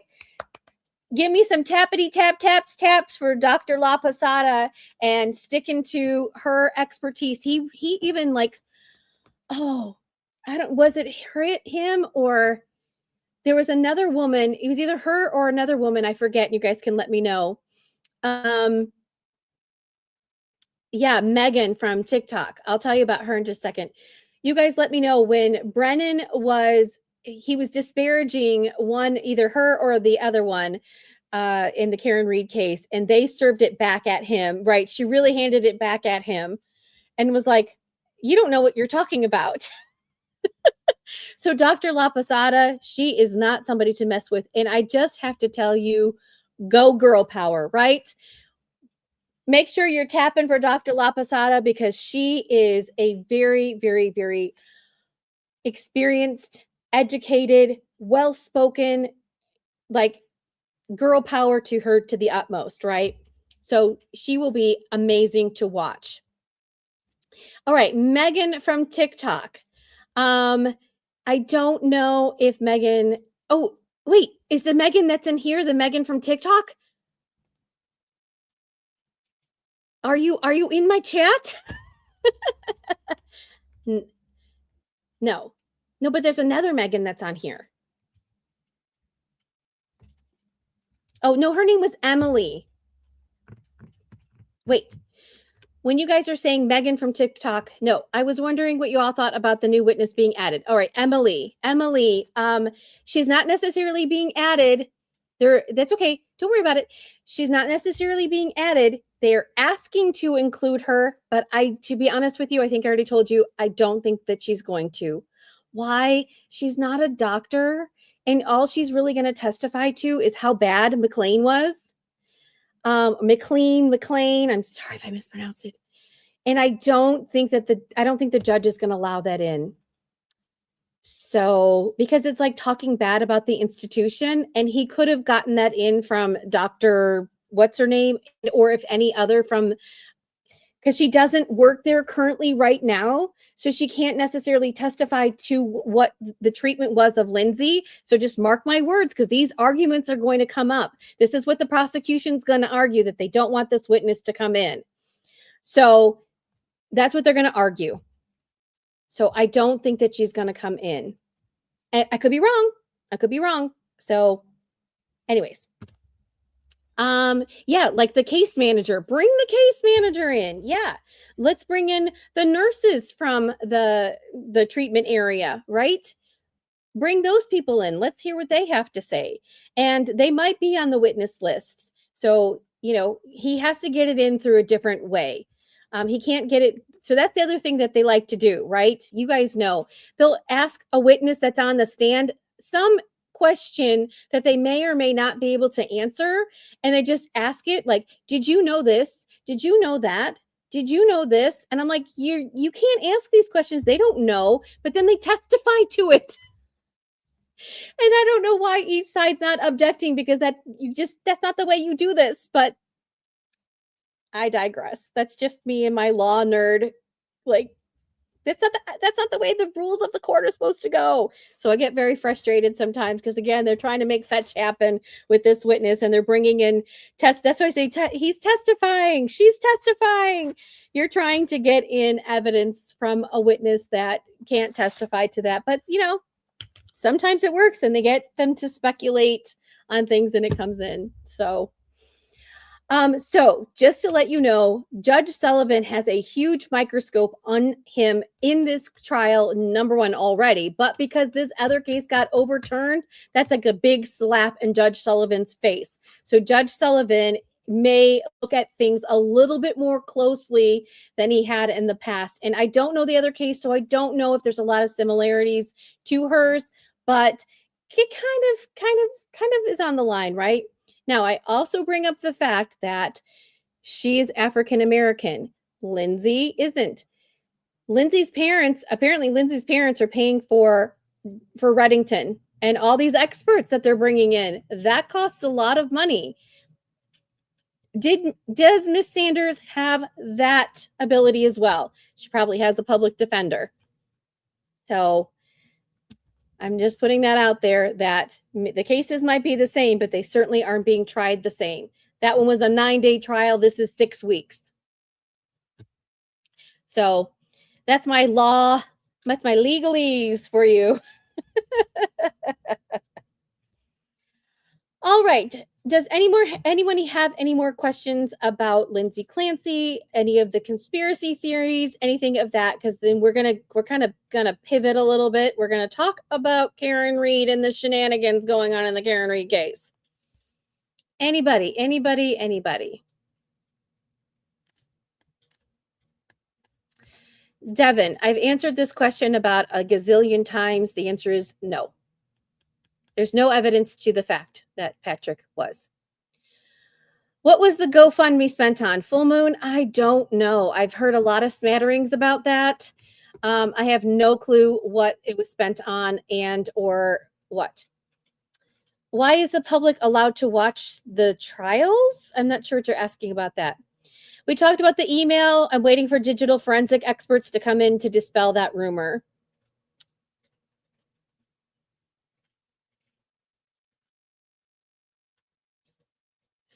Stevie, if you're asking why, so just to let you know, all court cases are public. You as John Q Public can go to every court case. It is the public's right to know, so you can go to any court case. Why are they televised is another question. So they're televised because, again, the public has a right to know, and that's our legal right. Do you know that these television stations go in there and legally have their lawyers go in there and fight to have these cameras in the courtroom? And it's up to each judge to state whether or not they allow them in the courtroom. And just a side note, federal cases do not allow cameras in the courtroom, but that is changing. If you know a little bit about what's going on in Florida, the House and the Senate in Florida, I believe, both just passed that federal cases in their state could have cameras, and then we'll have to wait to see what the rest of the states do. So we might be seeing a lot more cases in televised. I hope that answers your question. I heard foundation. That's a foundation funded by Patrick in memory of Cora, Dawson, and Callan. There you go. Yes, Marcy, and everybody else. You guys are just like me. You guys want to know about the law, but we all don't want to go to law school. But we need to know the rules. So we need to know if you're breaking the rules, right? We want to know how the rules apply and how this comes into evidence and this doesn't come into evidence, and why this can be said and why that can't be said. And that's why I like to go and read the motions before it comes to trial, because you get to see all the tea that comes out, and then you get to sit back and wait to see what's going to come into trial and what isn't, and why it is or isn't coming into trial. So I do that coverage, Marcy, but right now we're right in the Lindsay Clancy case, and I'm only one person. But hang on just a second, everybody. We're going to switch, because if you know, put a 1 in the chat if you know about Karen Read civil saga. That's how I'm categorizing it. So put a 1 in the chat if you know Karen Read civil saga. If not, put a 2, and I'll just give you a brief overview of, okay. I'll give a short overview. All right. As you may or may not know, Karen Read, another Massachusetts case. Karen Read was accused of unaliving her Boston cop boyfriend by running over him with her Lexus. And some of you, I know, remember, I know it's a lot, and I'm just giving a brief overview. She was tried twice. There's a lot of other shenanigans going on behind the scenes. She was tried twice. The first trial was a mistrial because the jury didn't understand the notes at the end, and they didn't know how to fill out the forms correctly, in my opinion. The second trial, she was acquitted, but she was found guilty of DUI. Why? Because they were drinking. Everybody was drinking. They started at one bar, C.F. McCarthy's, and they were drinking. Then they went over to the Waterfall Bar. This is all in Canton, Massachusetts. They were drinking there. Then there were some people at the other bar, the House defendants.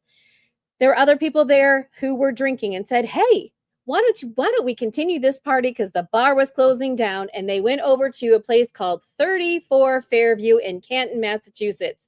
It was the homeowner of another Boston police officer. but there was also a side party that was going on. So I want to say, and don't come for me, I'm just giving you an overview. There was like about 10 or 15 people in the house. There might be more or less in the house. Karen and John show up to the house. Karen doesn't know any of these people. She's not from Canton. She's from Marshfield, by the way. If you know, you know. She's from Marshfield. She's dating John. She's like, John, I don't feel comfortable. I don't want to go in this house. Plus, they had been fighting all day. I don't want to go in this house. I don't know if we're welcome. John, you go see if we can go in the house. Now, in my opinion, somebody asked me my opinion. I'm going to tell you my opinion of what I think actually happened. John got out of the car. It is alleged that Karen Reed had gone forward and somehow or another she backed up and she was going really fast. She backed up and clipped him. Needless to say, he was found deceased on the lawn the next morning. I'll get into that. Some people say that he went into the house and that he got into a fight with some of the people in the house because his eyes were all puffy. He had marks on his hand. He has dog bites on his arms.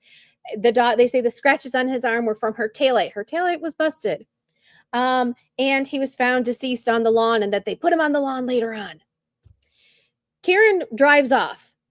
She goes to his house. She takes a little snoozy nap. She wakes up at like 5 a.m. and she's like, where the heck are you? You haven't called me or whatever. So then she starts this crusade of trying to find him. She finds him deceased on the lawn at 6 a.m. That's all I'm going to say. But I'm going to give you my I know. I'm going to give you my opinion of what happened. John gets out of the car. He has her glass from the bar. She starts to take off. Something happens that makes her back up, which I think is that he was yelling at her. Like, hey, where you going, right? He takes the glass and he throws it at the car because she's coming back. She's going at, I don't want to say maybe it was like 15 miles per hour, but don't count for me. She was backing up. He takes the glass and he chucks it at the car. And why do I say that? Because in trial number 1, I think one of the ARCA experts somewhat testified to that. That breaks the back of her taillight, but she didn't hit him. I think he was impaired. And I think what happened was he either hit his head either on the fire hydrant, there was a fire hydrant, or there's also like an electrical box, or somebody said something about the flagpole because he was over by the flagpole. He hit his head somewhere in that vicinity, and I think that's where he landed, and that's my opinion. And then I think their dog got out. They had a dog. I think the dog got out and was like, you're an intruder, and went to the arm. And I think that's what happened. That's my opinion. I have nothing to prove it. I have no evidence. I have no facts in this. It's just my opinion. So, it's just my opinion. Take it with a grain of salt. That's my opinion. All right, so what's going on with the Karen Reed saga? There are 4 civil lawsuits now that the trial is over. Thanks, Marcy. Thanks. I mean, you could see it, right? You could see that all of these other things, you could see it. So that's my opinion. But they didn't investigate it very well. So we'll never know. We'll never know. So there are 4 civil lawsuits going on in the Karen Reed case now. The very first one that is on track, getting ready to go to wherever we're going, is the wrongful death. John O'Keefe's family is suing Karen Reed for wrongful death, as well as the 2 bars, C.F. McCarthy's and the Waterfall. So why are they suing the bars? They're suing the bars because Karen Reed was found with a DUI. We know she was drunk. We know it. She admits to it. She knows it. So, that's the first civil lawsuits. So when I say house defendants, it's all of the people in the house. There were some shenanigans with the house defendants. There's a lot. We could be here all night. So there's a lot of conspiracy theories that when I said that the house defendants, that he went into the house and that he got beat up and was put on the lawn, those are the people inside of the house. They had some shenanigans that you're like, oh my gosh, they did it. And one could say maybe they did, like butt dialing in the middle of the night when they didn't butt dial, lying about a whole bunch of things, conspiring with one another. So maybe they're covering up something. I don't know. Maybe they did find John on the lawn and the dog did it and they didn't know what to do, but I don't know. I digress. So the House defendants have some culpability in something. So currently, right now, the wrongful death suit is what I say on the tracks. That means in a civil case, their depositions are being taken, their discovery is being taken. There are a lot of players in this game. There are the Canton Police Department is involved. Massachusetts State Police are involved. Karen Reed's involved. If you know who Aidan Carney is, Aidan Carney was a blogger / journalist / YouTuber who was covering the case and was helping Karen Reed get the narrative out that Karen Reed was framed. And so he has some culpability in all of this as well. And then all of the House defendants, and I'm going to list them for you. You've got Brian Albert, Nicole Albert, Jennifer McCabe, Matt McCabe, Brian Higgins. Those are the House defendants. Plus the the Albert kids. Brian Jr. was having a party. He had turned 21, so he had a group of friends that were there as well. So they're involved in all of this as well. Yes, he's in quite a controversy. Aidan Carney's got a whole bunch of stuff on him. He goes on YouTube and he says a lot of things. Some people call it harassment. Some people call it bullying, name calling, what have you. And yes, you do have a right to free speech, but you do have to be careful what you say, right? Can we all agree to that? That if you're calling somebody an M, or you can go up to a line, right? There's a line in the sand, but if you step one tippy toe over that line, can you be sued for defamation? Yes, and he is being sued for defamation. So, in my opinion, as much as he has a lot of insights, I do think that he steps over the line. And some of the things that he says, he's just mean to people.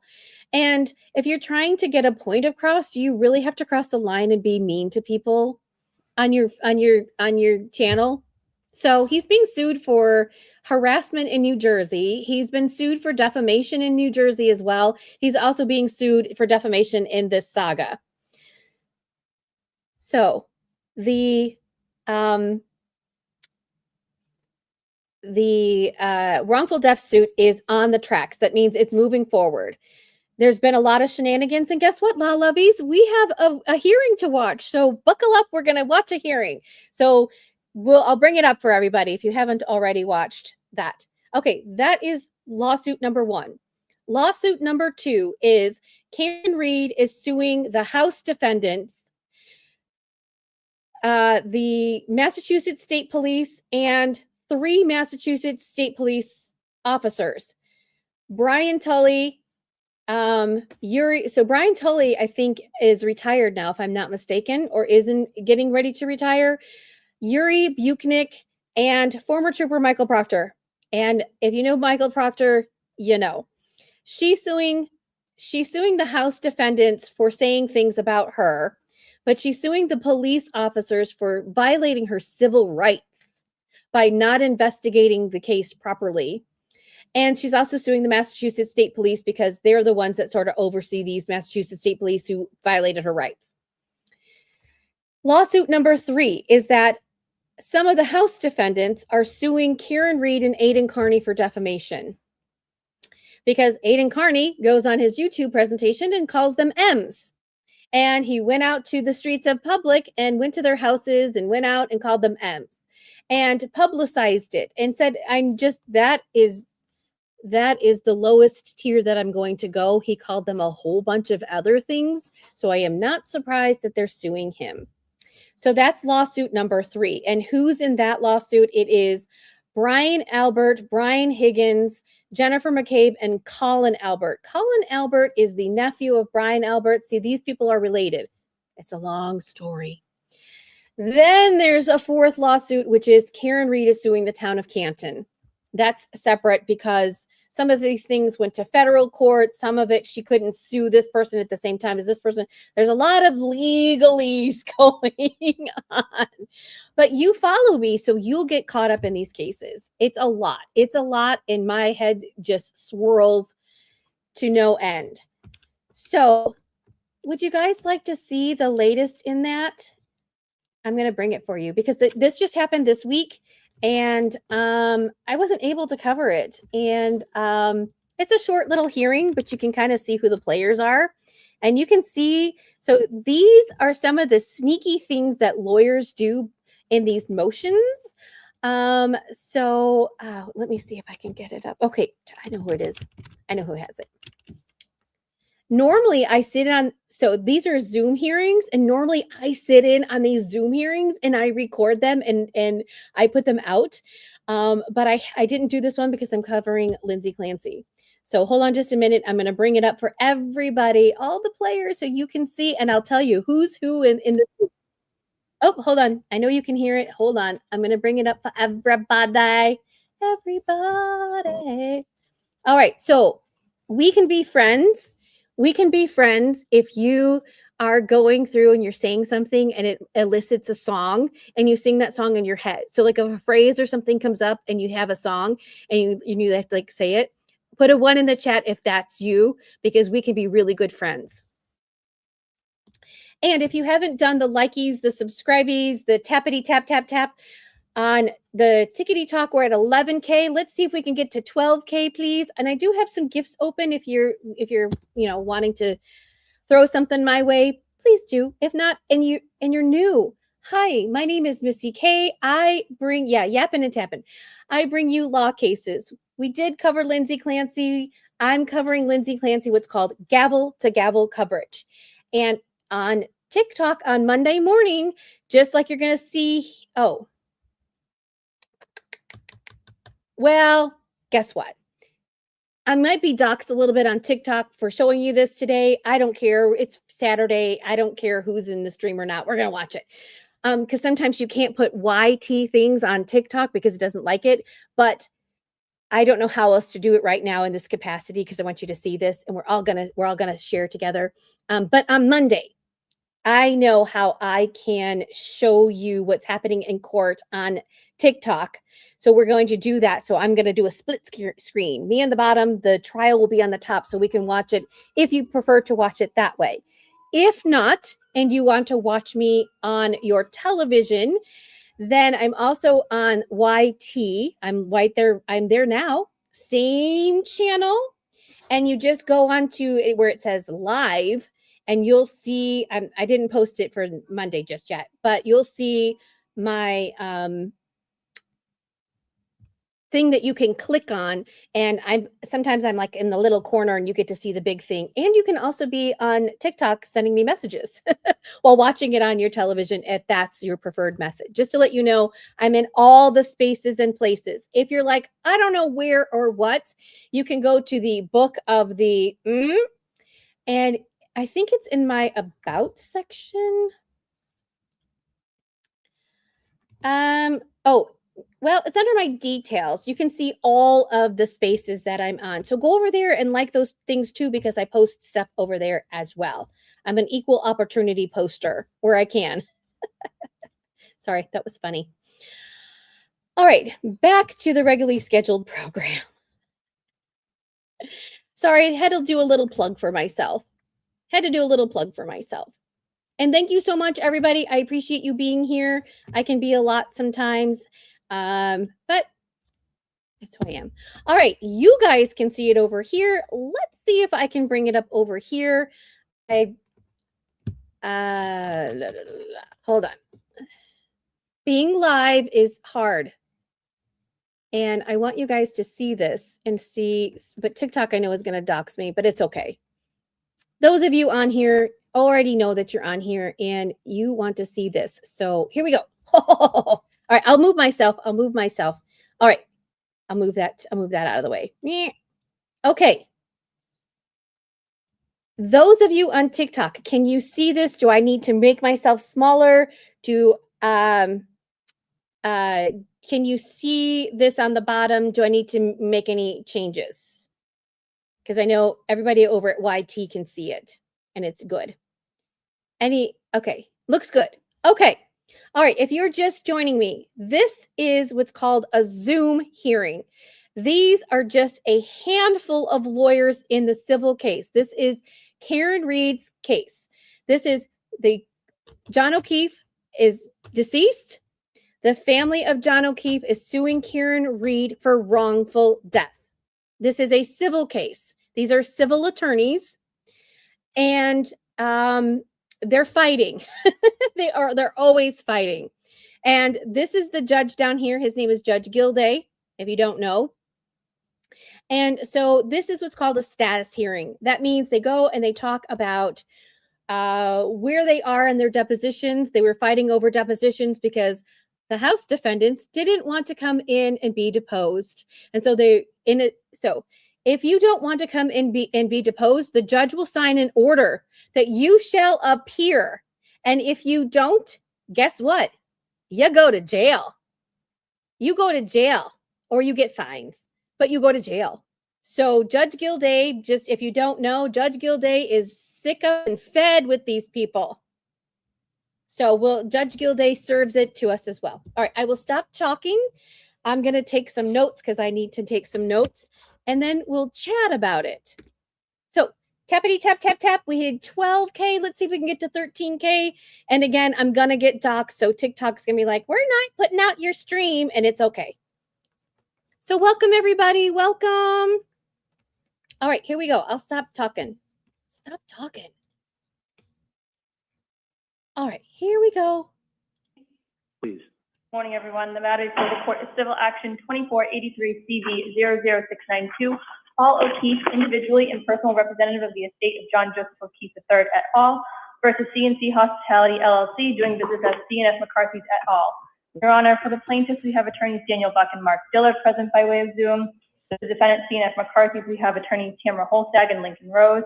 For defendant Waterfall, we have attorney John Dealey and Asset, I believe.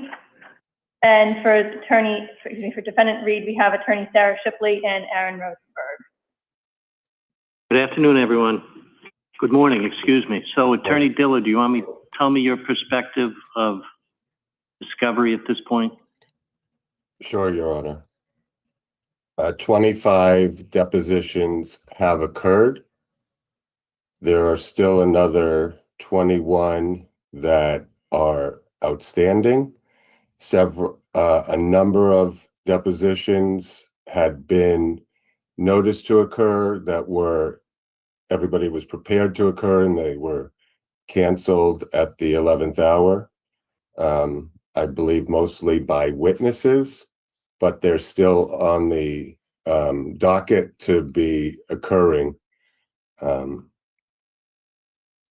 There were several substantive depositions that are pretty significant to the parties in this case that ended up being canceled at the 11th hour that still need to happen. And I expect that from those depositions, there will be follow-up questions that require further discovery. When you say substantive depositions, tell me which depositions you're referring to. Well, Name them. Who's not showing up? It's important. I'll go tell you. notably, Aidan Carney, Your Honor, failed to attend his deposition, which was scheduled on the 30th. We're preparing a motion.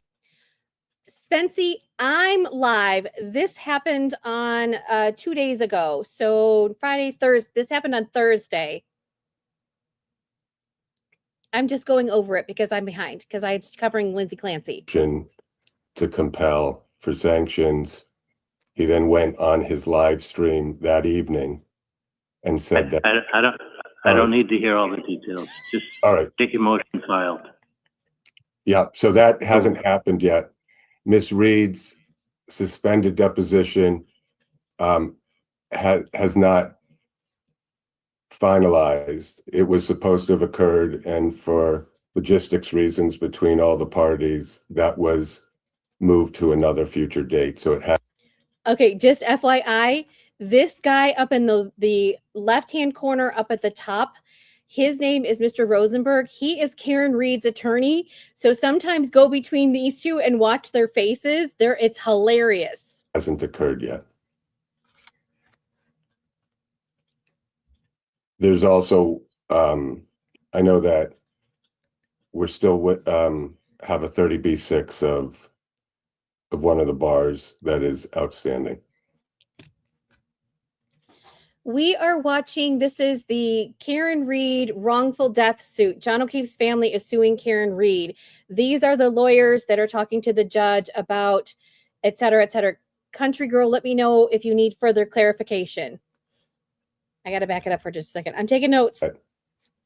We're still have a 30B6 of one of the bars that is outstanding. Is it scheduled? It was scheduled and it's come off the calendar, but is being rescheduled based on availability, and that's being discussed between the parties. Okay. Okay. So why bring it You up? want to offer anything else? Why bring it up?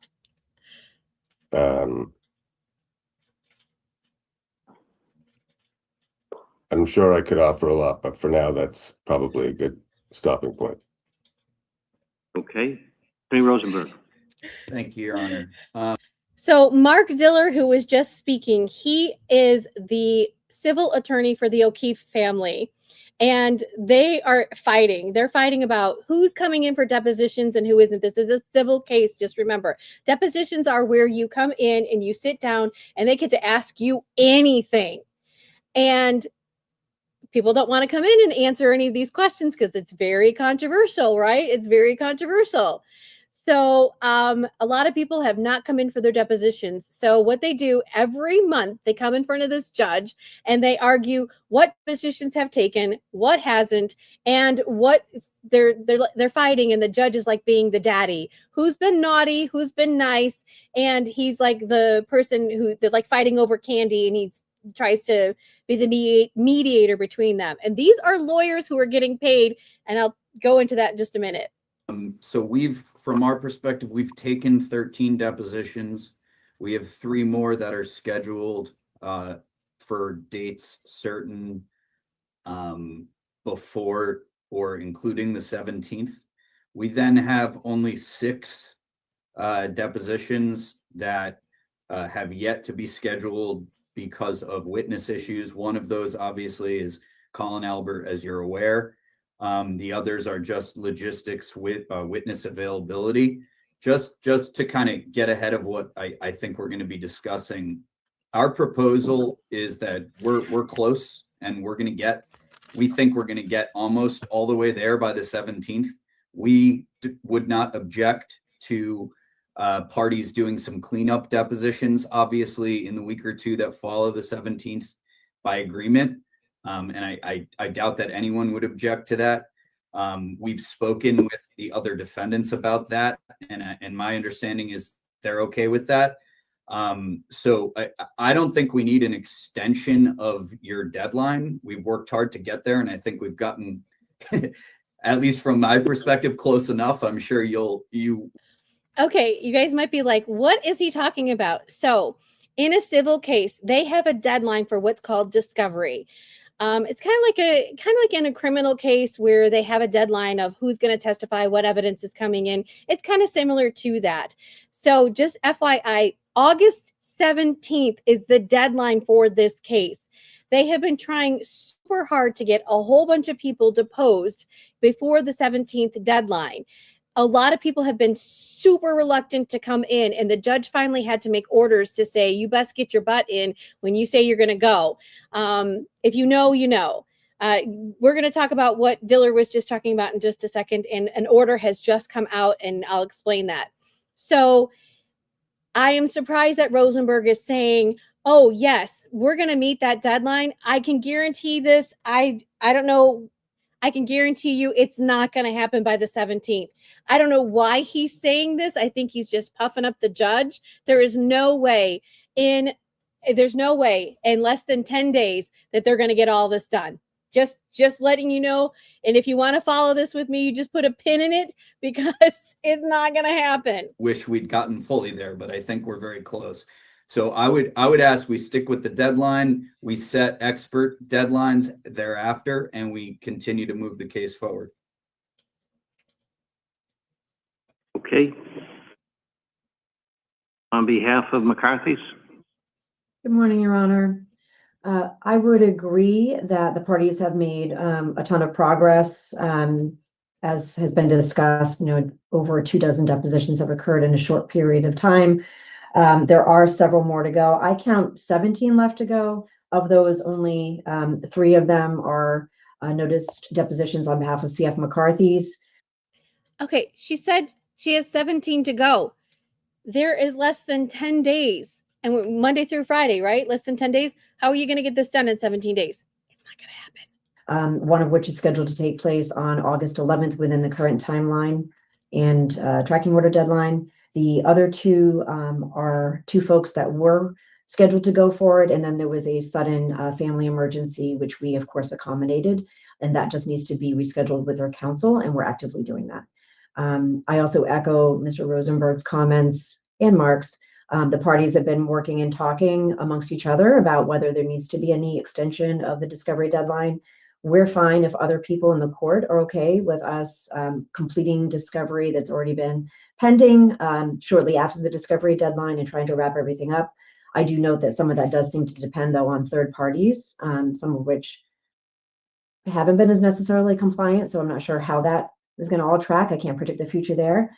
For CF McCarthy's, I also agree with Mr. Rosenberg that we need some firm deadlines after the close of discovery for staggered plaintiff's expert disclosures and also then defendant's expert disclosures, probably 45 days after the plaintiff's. And then we'd also request, Your Honor, that after all that has occurred, that the court set down a reasonable date for Rule 56 motions in the event that we need to bring such a motion to the court's attention.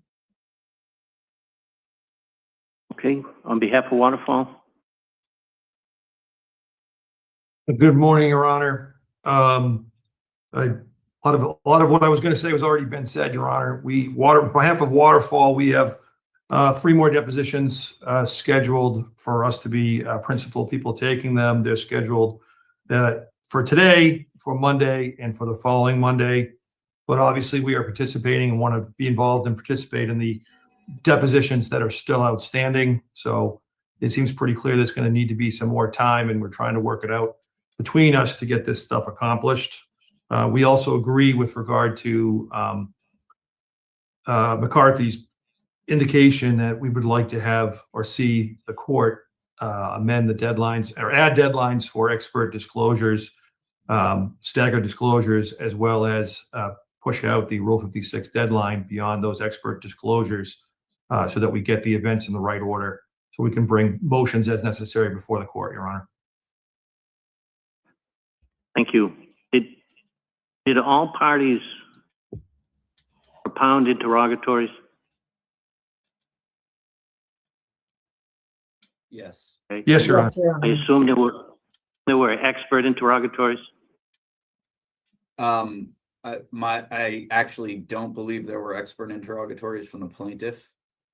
We, for Ms. Reed, certainly served expert interrogatories.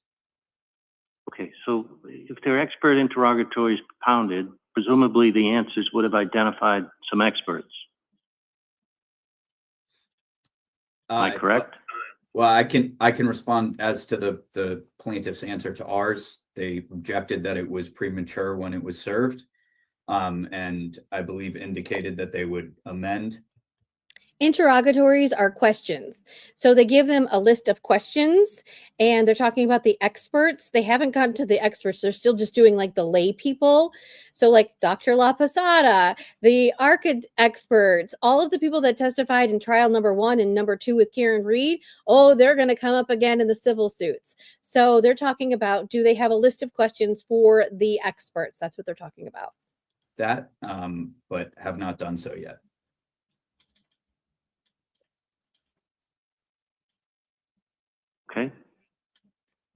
All right, I know we have. Hot I mic. didn't hear hot that, I'm mic. sorry. I was just going to say, Your Honor, we also propounded expert interrogatories, and I believe the response is similar to what Attorney Rosenberg just had said from the plaintiff. Okay, well, Okay, the plaintiff in this case is John O'Keefe's family. Mark Diller, who is right here, like with this red background, he's over down to the right underneath the woman, all the way to the right, the first person who spoke. He's the one sort of driving this. It's his case. He brought this case. He's the plaintiff. Karen Reed is it's not necessarily the defendant. It's not coming off the top of my head. She's like the responder. That's what it's called in a civil case. So the plaintiff drives this, and the plaintiff isn't driving it. Just FYI, he's never really been driving this. And it's very controversial. I mean, the tracking order doesn't talk about expert disclosures. Tracking order talks about discovery, and discovery of experts, the identity, et cetera, is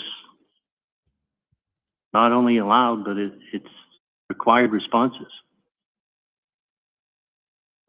And Your Honor, if that, from our perspective, from Ms. Reed's perspective, if your direction is that supplementation to an already served interrogatory should happen by the close of discovery, that's fine with us.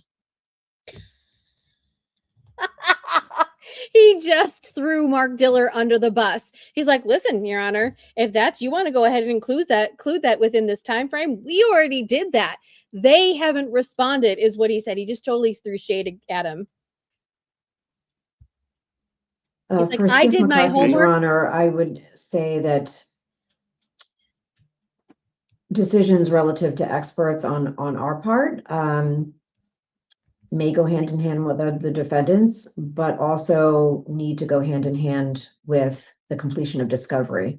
So I would say that we're more than happy to, of course, timely disclose and expert interrogatories to all parties, and certainly intend to. But that is still in process for us. Just to be clear, Your Honor, I said that because, as I said, the plaintiffs have not served an expert interrogatory on the defendants. So the defendants don't have an interrogatory answer to supplement. Only the plaintiffs do, and they have multiple ones. We'll serve additional interrogatories. Well, Your Honor, that it's too late to serve additional interrogatories in accordance with the current discovery deadline. I believe that the current discovery deadline is the 17th of August. Right, but that's not to serve discovery. That's for discovery to be completed. I'll let you folks debate all that offline, okay? Okay. Anyone else want to offer anything else relative to discovery? As it relates to discovery, Your Honor, we had requested and have reached out to the defendants to do an inspection of the vehicle with our experts. So as it relates to The vehicle's been sold off. The vehicle has been auctioned off. It's no longer in her custody and control. This is Karen Reed civil case. The John O'Keefe's family is suing Karen Reed for wrongful death. disclosure of experts, there are a lot of experts that will be disclosed ultimately in this case, though there is also a lot of data that's still being acquired through the discovery process that we are in need of before we can get to expert disclosures, though we are well aware. Wild, yeah, that Judge Gillier didn't clear up the confusion of the deadline for the filing of the interrogatories. Absolutely, Nana. And I think because what he's trying to do is he's trying to do what's at hand currently right now, which is the depositions, and the interrogatories are for the expert witnesses. So he's not so super concerned about that right now. We are talking about the Karen Reed civil suit. John O'Keefe's family is suing Karen Reed civilly for wrongful death. These are the lawyers involved. This was a hearing that happened 2 days ago on Thursday. Of the need to do expert disclosures. Your Honor, I would just reiterate on Ms. Reed's behalf that we've had a discovery deadline that was more than a year after the case was filed by the plaintiffs, more than a year after the stay of discovery of Ms. Reed, what has expired. And everyone's known there need to be experts, obviously. And so I think that work needed to have been done. If there's going to be a motion about this, I agree with you. I don't. Rosenberg is saying, I did my homework. Mark Diller, you didn't do your homework. And he's telling on him. He's telling on him. I don't need to take your time to argue it right now. We can argue it if it comes to pass. Your Honor, may I respond briefly to that? Sure. Oh. The plaintiffs, though, when the criminal trial ended, we served discovery within 30 days upon the defendants. The plaintiffs did not obtain any of the documents, which were well over 1 million pages in digital and have continued to accrue since then, as you know, until sometime in or around January, and had difficulty accessing those documents. To suggest that we were able to procure experts and start working up the case before we had access to the very materials that the Reed team had access to since the criminal matters were going on. We didn't have that luxury. We were not the Commonwealth. We didn't have, nobody would release to us. Oh, boo-hoo. You guys, I have no love for Mark Diller. I'm sorry. They're the ones that brought the suit. They brought the suit before her trial ended. Now, mind you, they can't get the discovery from it until her case was over because it's a criminal case. But he's like complaining to the judge, oh, boo-hoo, Your Honor. We've had 3 years to get this done, and now we just haven't had enough time. Boo-hoo. Here's my violin for you, Mr. Diller. All of that data while the criminal matter was pending, and then motion practice ensued, or there was discovery practice. And so this court is aware that initially there was a motion to dismiss filed that was heard and presided over last October. At that hearing, there was an announcement that we were going to be adding 10 new parties to this case, and that was to be briefed. That period of briefing occurred over the next 2 months. I can't believe that this judge is allowing this to go on. I can't believe that he's allowing them to go backwards, to go forwards. He's just telling all of the problems that they've had in this case. And there's going to be a very big point at the end that I'm going to tell you about. At which time, after the briefing, that was withdrawn. And it was plaintiff's position at that time that if there were going to add 10 new parties, it wasn't prudent for us to start engaging and and start pushing the parties to turn over the discovery if we're adding 10 new parties. Then when that came off the table, those other parties were added to separate lawsuits. We then started to receive discovery, but we had difficulty accessing that discovery.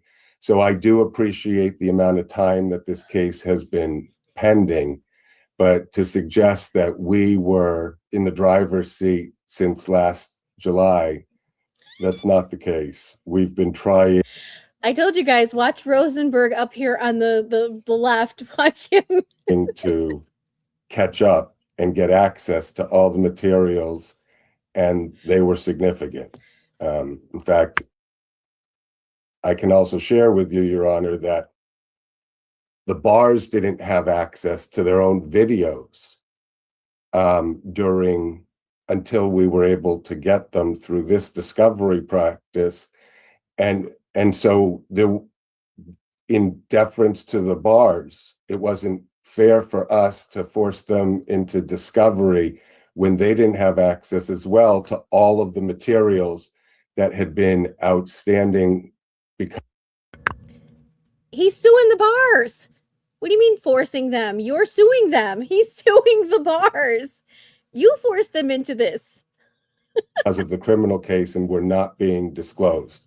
So I do appreciate Attorney Rosenberg's position and understand that the Reed team feels as if they could be super diligent because they've had this case for 4 years.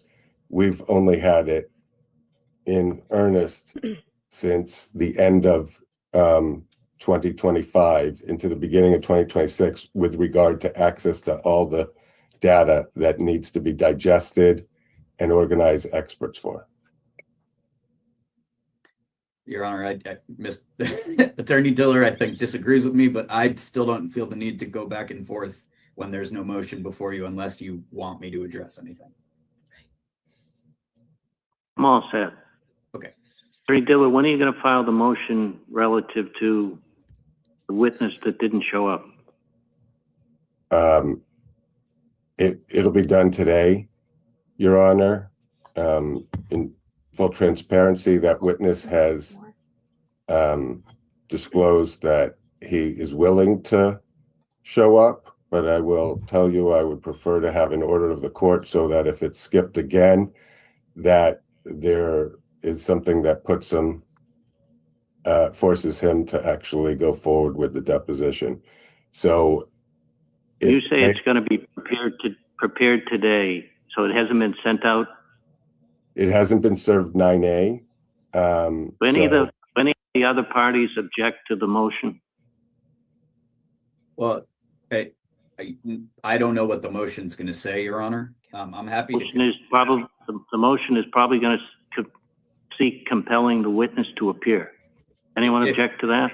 If that's the entirety of the motion, then no.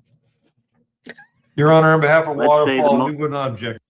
On behalf of CF McCarthy's, we would not object either, Your Honor. All right, so let's assume the motion also seeks sanctions. Are any of the other parties going to object to that? I would say it depends what the sanctions are, there's a possibility we might not take a position on it. I can't really answer that without knowing what they're asking for. Why would you possibly oppose a request to sanction a non-party that you have nothing to do with? Well, I didn't say that I necessarily would, Your Honor. I said I don't know what the sanctions that they are seeking are. And so sanctions can obviously be a lot of things. And there may be an argument that the sanctions that are sought are not appropriate. I don't know. I'm in a vacuum. I can't tell you that, yes, I would agree to whatever sanctions they ask for. Okay, so everyone agrees that a witness that didn't appear, it would be appropriate for an order to issue compelling that witness to appear. Is that correct? Correct. Attorney Diller, did you agree with that? Yes, Your Honor. Rosenberg, do you? Yes. Okay. You're having a little screen problem here, so I lost it. Here we go. Attorney Holstad, do you agree to that? I do, Your Honor. Attorney Dealey, do you agree to that? Yes, Your Honor. So how about I issue an order compelling the witness to appear? When do the parties want the witness to appear for deposition?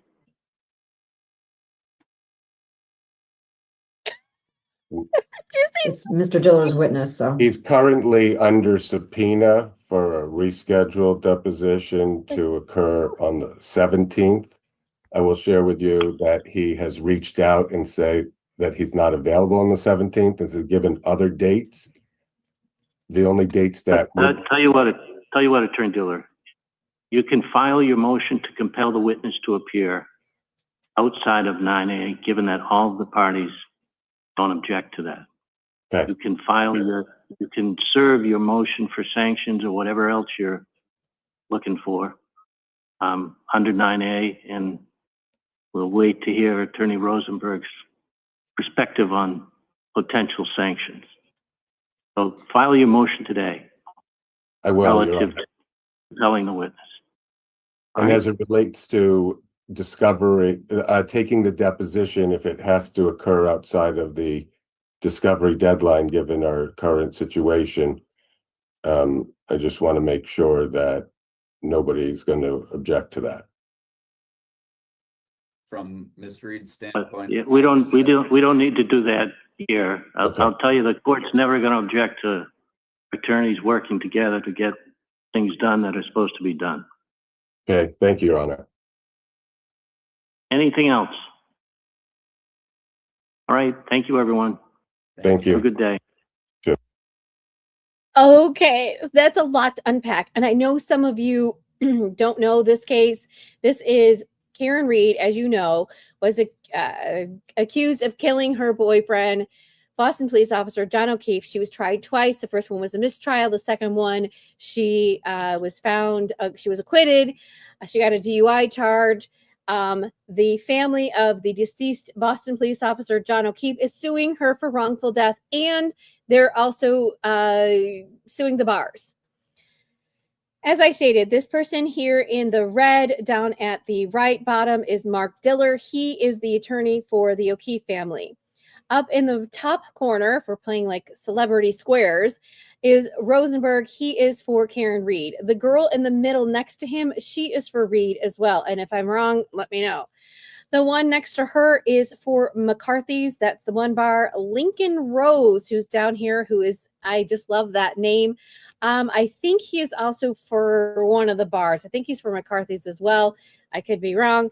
And then the two gentlemen here are for the Waterfall Bar. There are some other attorneys involved. How many attorneys do you see? 1, 2, 3, 4, 5, 6, 7. You see 7 attorneys here. These are very well seasoned paid attorneys. I want to just say on average, we're just going to give a quick glance that I think they charge, let's say $1,000 an hour. 7 attorneys, $7,000. Even though this was 21 minutes, they charge by the hour. They don't just charge for 21 minutes. They charge by the hour. So this is $7,000 sitting right here. Just want to kind of put that in perspective for you. So, Just Nana, you obviously know what is going on. You know this case very well. When she says TB, she's talking about Turtle Boy, Aiden Carney. You may know him. We talked a little bit about him. He has his YouTube program. He goes on there. Now, why would Mr. Rosenberg not want to sanction Turtle Boy? Well, as you may know, Karen Reed and Aiden Carney are sort of co-conspirators being charged with defamation. They are sort of, even though people want, Karen Reed's team definitely wants to dissociate herself from him, but they are tied together. And especially in this defamation case, they are tied together. So Rosenberg doesn't want to upset and make any claims against Turtle Boy and his lawyers because they need him for their other shenanigans that are going on. So that is why, you know, it's bananas. So what happened? Did Mr. Diller file his motion? Well, guess what, law lovies? He sure did. And we're going to read it right now. Hold on, I got to get it up. Oh, see, you see this is my other page I'm on. Doo-doo. Bye-bye. Okay. Hold on, I'm going to pull that up. We're going to read that together because that just was filed, the other day. And so if you're new here, hi, my name is Missy K. I bring you law cases. We have been covering the Lindsay Clancy case. We've been on for quite some time. I do what's called gavel to gavel coverage. We sit and watch the trial and talk about it. We've talked all about it today. We're moving on. We're on to this, and then we'll have questions if you have questions. Let me just pull this up because as I'm covering the Lindsay Clancy trial, I can't cover very many other things going on at the same time. And I wanted to come on today's Saturday. I wanted to come on and cover this because it is in the news. It is something that I've been covering. If you want to know about the Karen Reed case and all what's going on with that, you can go on to my YT page, you know, the one that has a play button. You can go under the playlist and you can go under Karen Reed and you can see everything. You can also go into my shorts as well and go look and see. You'll get snippets and stuff. Okay, here we go. Look at this. All right. I'm going to bring this up just so you can kind of see what the motion is. I might get, again, shadow banned a little bit on TikTok. I don't care. Let me see if I can bring it up. I want you guys to see what this looks like. Oh, hang on. Oh, yeah, let me do that. Hold on.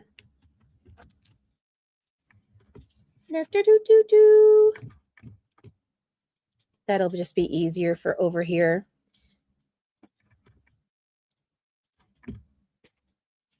All right, it's here. Don't worry, I'll make it bigger. Give me a second. I don't. Oh, why are you being silly? I can't grab. All right, hold on. The chat's in the way. Hold on. Oh, shoot. I hate when this does this.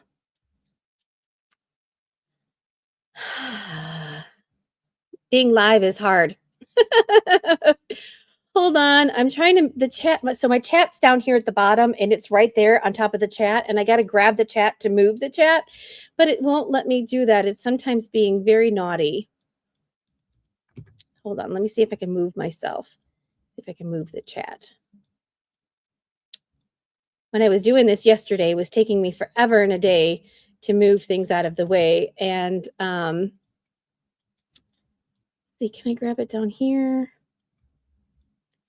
Oh, change the layout. See, I'm still so new to all this. Nana, how do I change the layout? Is that down here?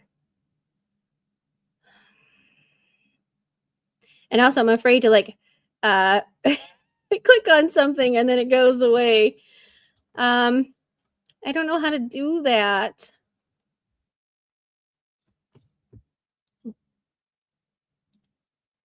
Okay, I did it. I did it. Yay! Sorry. Did it. All right. I'm trying to make this bigger so we all can read this. I know it's tiny. I'll cover myself up and I'll make it bigger. And then we'll all read it together. We'll all read it together. All right. I don't even know if there's anybody over here. All right. Hold, please. All right. It says, now comes the plaintiffs, and pursuant to Rule 45 of the Massachusetts Rules of Civil Procedure, respectfully request this court to issue an order compelling third party Aidan Carney to appear for a deposition on August the 17th or August the 20th as grounds. On or about April 14th, plaintiff served a subpoena for audiovisual deposition testimony upon Aidan Carney. Oh, great. So they have they have an address in here. I don't know if that's his current address. The deposition was to go forward at 10 a.m. on July 30th. The plaintiff's counsel's office deposition subpoena indicated failure to comply may result in contempt of court. I only have this one page. I don't know what the rest of it is. But if you read the side, you can see my head. You can't see my head is tilted. The judge says, aloud, this witness shall appear on one of the two dates so selected by plaintiff's counsel and attest. And then I don't know if that's his name or whatever, but the judge wrote a handwritten note saying, you must appear. Why is that important? Why is that important? As you may or may not know. So you guys write, if you are still with me, put a 1 in the chat if you know who Aidan Carney, aka Turtle Boy, is.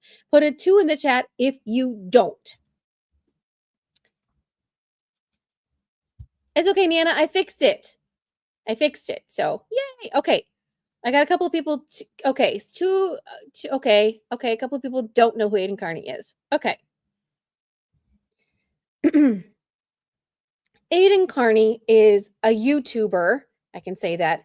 He is a person who goes on to that space and other spaces.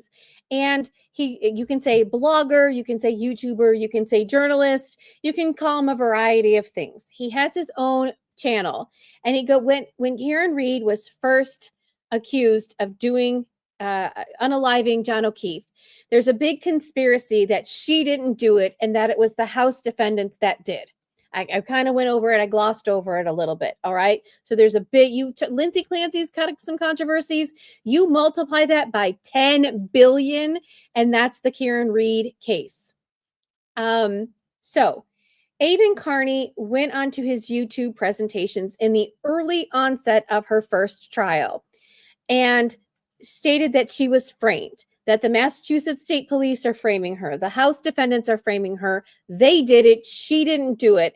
And he was getting information from her before the trial happened. Now, some people say that she fed him public information and then he just started spewing it out. And then some people say that he gave her non-public information that's only supposed to be for the court, and he spewed that out. That's a controversy within the civil cases. Aiden Carney is a very polarizing person. He goes on to his YouTube presentations and he talks about all of these people and talks about how they testified, the conspiracies that are there. But in the meantime, he also calls them a variety of disparaging names. He also had what's called he called it a rolling rally, where he went to their houses, was on public areas, but had a megaphone and other people go around and drive around with them, calling them M's and saying, you did it, don't lie, et cetera, et cetera, et cetera. Now, they're witnesses in the Karen Reed case. So Aiden Carney actually has criminal witness intimidation charges on him for these witnesses. It's a criminal case. He could go to jail. That trial may happen at the end of this year. So he's out on bail right now. Just FYI, he's out on bail. And as I mentioned, these House defendants are suing him for defamation. So he's very integral to the Karen Reed case. And in the civil cases, they want to know what he knows and what he didn't know. Because in the defamation case, they're saying that Aiden Carney and Karen Reed conspired together to make these statements about them. That is one of the 4 cases in civil court that they have. So Aiden Carney was supposed to come for a deposition, and he didn't. And I said earlier that they've been having a lot of problems with a lot of witnesses coming in and not coming in to do their depositions. Now, Aiden has gone to his spaces, and he tells a different story. They all do, just FYI. They all come on and say why they didn't show up for their depositions, and everybody has a good reason. And just to let you know, Colin Albert, he is the nephew of the homeowner, Brian Albert. He was there. Some people say that he was the one that beat up John O'Keefe and put him on the lawn. Colin Albert kind of conveniently went into the Army. And he's in basic training and he's going to do XYZ. So he's not available to give his deposition. But before he went into the Army, he gave a very lengthy interview to Gretchen Voss of the Boston Herald, some Boston newspaper. And he gave a very lengthy interview with her, but he couldn't go for his deposition. Just putting that out there, All right, so Aiden Carney has gone to his spaces and has claimed to anybody who will listen that Mark Diller is wrong. Mark Diller is often wrong, by the way. The things that they say on these things are, it's a lot. All right, let me see if I can find his official statement about this, just to give context and clarity. I know it's here. Hold on, let's see.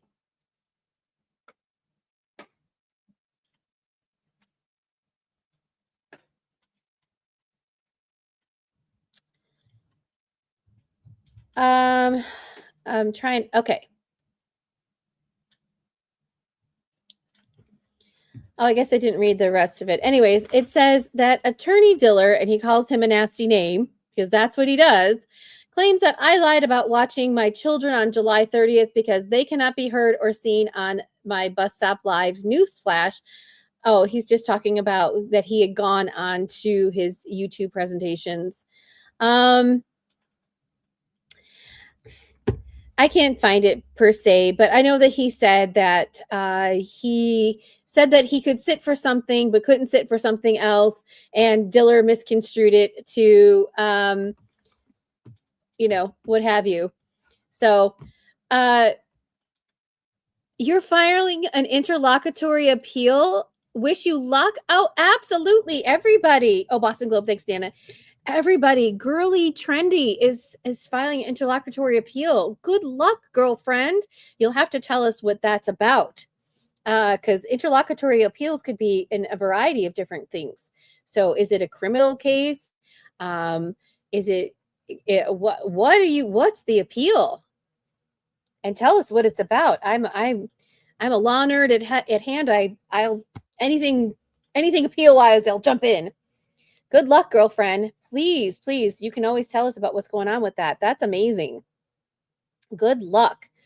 So Aiden Carney so why is this, it's funny, and why is it kind of like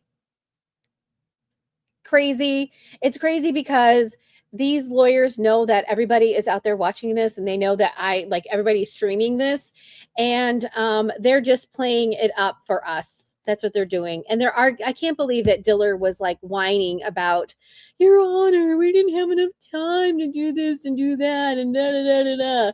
You're the one that brought this lawsuit. Liz says, I love the law. I'm torn between law school and a different career path.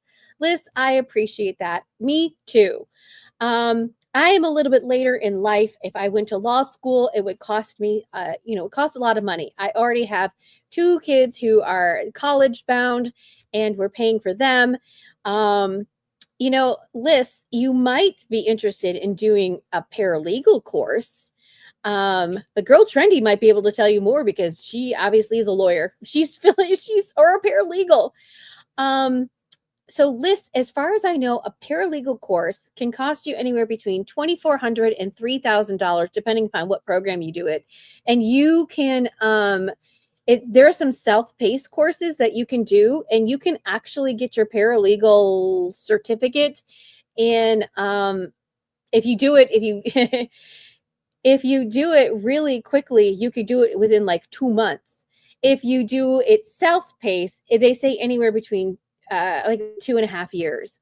But if you do it diligently, they say if you do it 5 hours a day, if you have the time, the ability to do it, you could become a paralegal.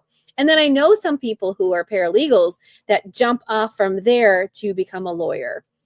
But and I know paralegals don't always get paid with what they're worth. But you have to advocate for yourself and, say what's going on. But that's why I do this. And that's why I read these things. And that's why I bring it to you, because you guys are just as nerdy as I am. And you want to hear all of the stuff, and you want to see all the stuff. And that's what I do. That's what I do. I know, sort of like the Lindsay Clancy case, you see me, I'm going through the trial and going through the thing. But if you go onto the book of you'll see I post a whole bunch of stuff. Anything that comes up recently, I post a whole bunch of stuff. I'm trying to see, where am I? What did I post recently? So it's all Lindsay Clancy, because that one's taking up every moment of my time. Oh, well, my thing is frozen. Oh, here we go. But I am covering other cases, as you may know. You'd have to scroll down. I'm covering the Murdaugh case. If you didn't know, in the Murdaugh case, a new judgment came down in the Murdaugh case, where he was suing Courthouse Becky for violating his civil rights, because, as you know, in the Murdaugh case, he went to trial, and that got appealed. And now he's going through a second trial. And so he sued Courthouse Becky in civilly for $600,000. And I'll tell you what that number is about. He sued him. Oh, Idaho 4. We'll go into that. Ugh.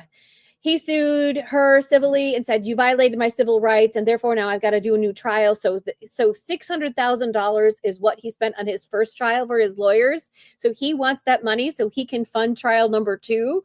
And guess what? The judge yeeted that out and said, nope. I can tell you what the filing is. I didn't read it, but that's basically the gist of it. He can't Hang on, I'll tell you why. I forget what the ruling was in that. Let's see if I can find it really quickly. There's a legalese for it, and I don't know it off the top of my head because that was many moons ago, and Lindsay Clancy's in my head. Will Patrick come back and testify? I don't think so. I think Patrick Clancy is done. I don't think that they can get any more out of him. All right.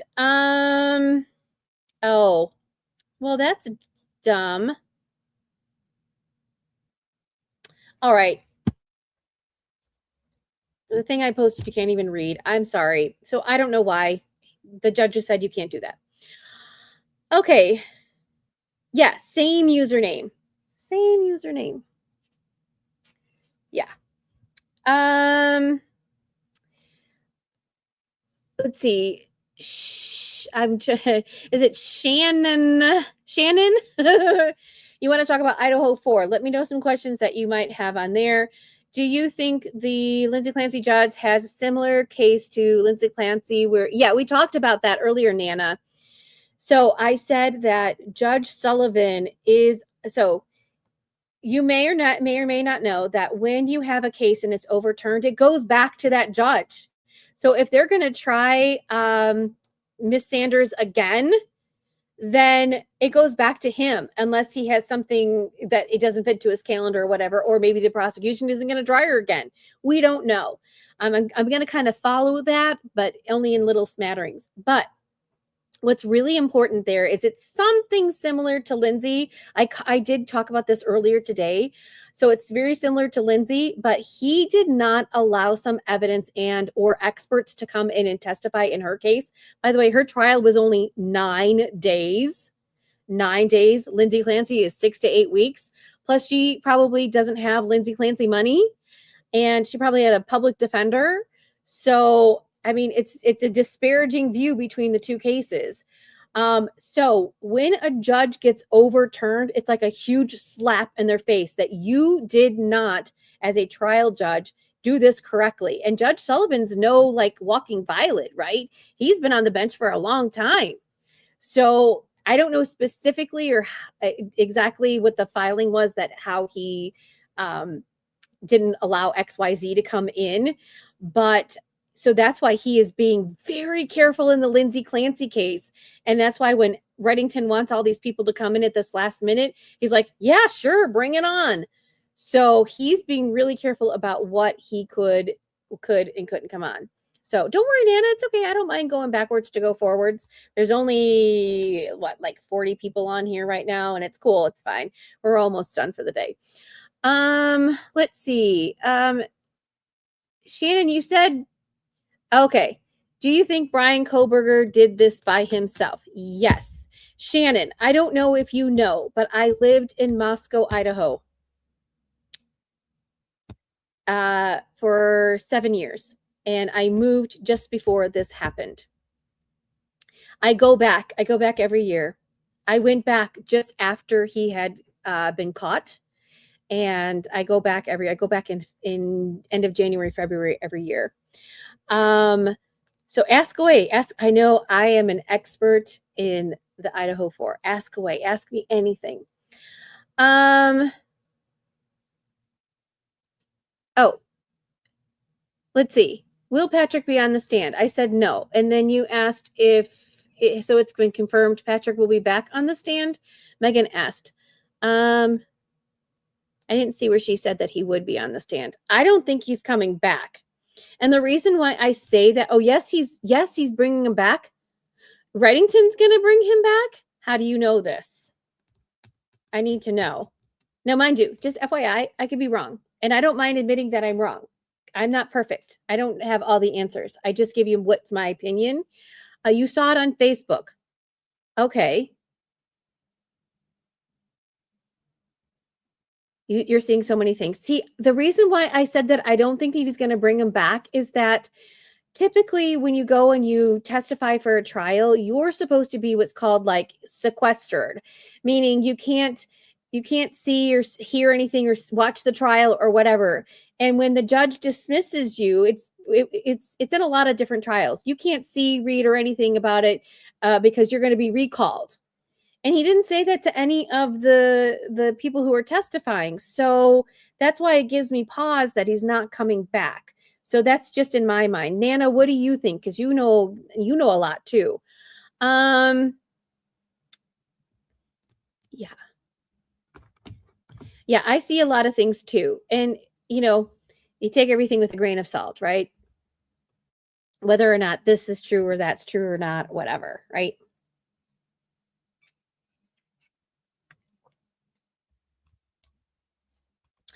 All right. Do we have any more questions about Lindsay Clancy, Brian Koberger, or anything else that you might be following? Because there's a lot going on. There's a lot. So just FYI, Courtney Clenny, if you don't know, she's the OnlyFans model. She's pleading guilty on Monday. I'm not going to be able to cover that in all of this, but I'll put something out once we know what her statement is or whatever is going to go on with that, if you're following that case. Let's look at my docket for the month of August. If you want to see what my docket is, it's pinned to the top of the book of of what I'm trying to cover in the meantime. There are a lot of cases going on. Some of them I know very well. Some I only know little bits and pieces. All right. I have a cute little calendar. So we know Lindsay Clancy, that's ongoing. Sarah Grace Patrick, that one got pushed back, and I don't know. I need to go and look and see what's going on with that one. I think they were supposed to talk about it on Friday, and I didn't hear much about it, and I've been busy. Aiden Carney's Taint Motion, that came through. His phone's going to be downloaded. So, yep. There was the hearing that we just covered for the wrongful death in John O'Keefe. That was August 6th. August 10th, the Courtney Clenny, she's going to have her plea hearing on the 10th. David Burke is also supposed to have a pretrial hearing. And then you can see the rest as we go along. And then at some point in time, Lindsay Clancy will taper off. And then we'll be, what are we going to cover next, right? So, we'll see. We'll see what goes on. So, all right. Do we have any more questions, comments, concerns, thoughts, ideas, etc., etc., etc., etc.?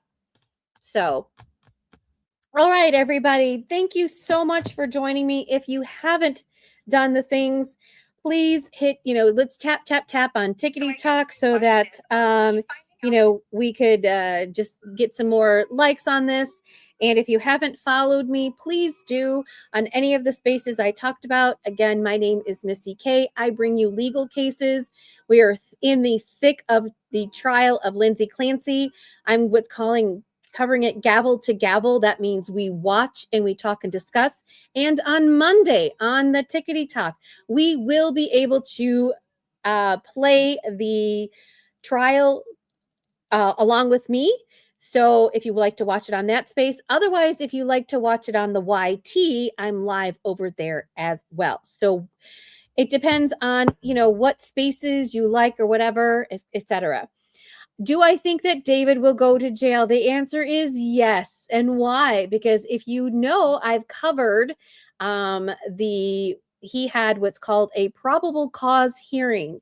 And that is where the prosecution laid out their case to see whether or not he's going to be held over for trial. And it was a mountain of evidence that again, we'll wait to see what comes into evidence. But I think there's a lot. So we'll see. We'll see. I don't know how he's going to explain away some things. There's a lot going on there. So thank you, Liz. I appreciate you. So if you haven't hit the follow button, please do. And what have you. So I will be back on here. I'm not going to do anything tomorrow. I'm taking tomorrow off. I will be back on all of the spaces at 8:30 a.m. on Central Standard Time. I'm in the Midwest. So if you're on the East Coast, that will be 9:30 your time. Yes, I know I get a little bit behind in court. Why? Because you have questions. I like to answer questions, and I try to stop after each witness and answer the questions. And sometimes we catch up with the breaks, or sometimes we catch up at lunch, and sometimes we don't. But if you like that, come on and follow me and be part of the chat and join us, and I'll answer your questions, or other people will answer your questions, and be part of our community. If that's not for you and you want something a little bit quieter, but you still want to follow me, you can go over to YT. Even though I do have a chat over there, it's a little bit quieter. Because it's very interesting how people are, where they're at, what spaces they're at, what do they prefer, how they prefer watching it. Everybody has a different preference, and I'm trying to cater to everybody and just trying to see what works and what doesn't. So, oh, thanks, Liz. All right, everybody. I appreciate you so much for joining, and tell your friends if you're interested in this case or other cases. Send me a message. I read your messages. I answer some of your messages. It might be a case that you might be interested in, especially if it's something that I'm following that's not Lindsay Clancy. So if you know all about Karen Reed, I'm all up in Karen Reed and Karen Reed business. So, if you're interested in that, welcome. So, all right, thank you so much for joining me. If you haven't followed, liked, shared, or whatever, please do so. And go to my TikTok page and go see. I posted some really funny stuff yesterday and the day before. I posted about the bows. That's really funny. I posted about Kevin Reddington being Spider-Man. And I posted some very serious things about what the prosecution had to say. So kind of just go through that page and go look and see, and just, like everything. There's actually two of them that it's not doing so well. And I don't know if it's the algorithm or whether they don't like my content. I was talking about the psychiatrist, and I was talking a lot about that. So maybe they don't like it. So, anyways. Oh, hi. Oh, is it KZ93, KS93? Thank you. Sorry, I'm new and didn't know you covered it. Yeah. Do you have any questions? You have any questions? So yeah, I cover a lot of different things. So I did kind of on my book of the tell you what I'm covering for August. And some of those carry over to the next month, but just kind of give you a status of those cases, because I don't just cover gavel to gavel. I really like to get to the crux of the case. So I read the motions, I see the hearings, I cover the hearings if I can, if they're televised in any way, or I go on Zoom. So you guys, it's hilarious. Liz, you're going to love this. There are a couple of times that I'll go on the Zooms and I'll record them. And so you're going to like this one. So if you know about the TikTok psychic in the Idaho 4 case, the TikTok psychic said she was a TikTok psychic person on TikTok, obviously. And she said that a university professor did it. The university professor sued her for defamation. There's a big to-do about it. She won the case, but the TikToker is not letting go. So before the trial happened, we weren't sure she was going to come to trial. I was on the Zoom hearing, and it was me, the judge, the two lawyers, and her. I kid you not. And I was the only person there covering it. And they asked me who I was. And I told them who I was. I just said, I'm an independent journalist, and I'm here covering because these are public things, and you can be on these things. And I said, I'm just covering it. And I did. And it was so awkward. And I was like, I hope you don't ask me any questions, Judge, because I'm not a party to this case. And I don't know what I was going to say, but I was really nervous. So sometimes I get nervous on these things because I feel like an imposter.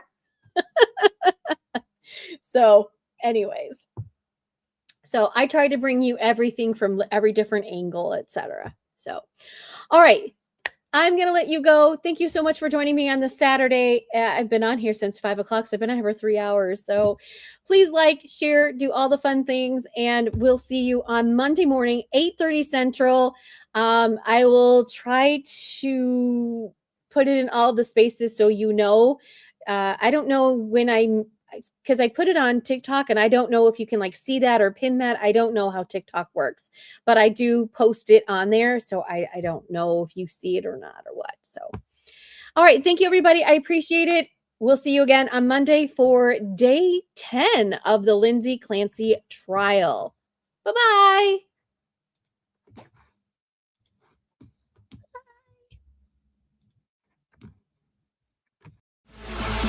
Thanks for watching Legalese 123. If you like what you saw, please like and subscribe for more content.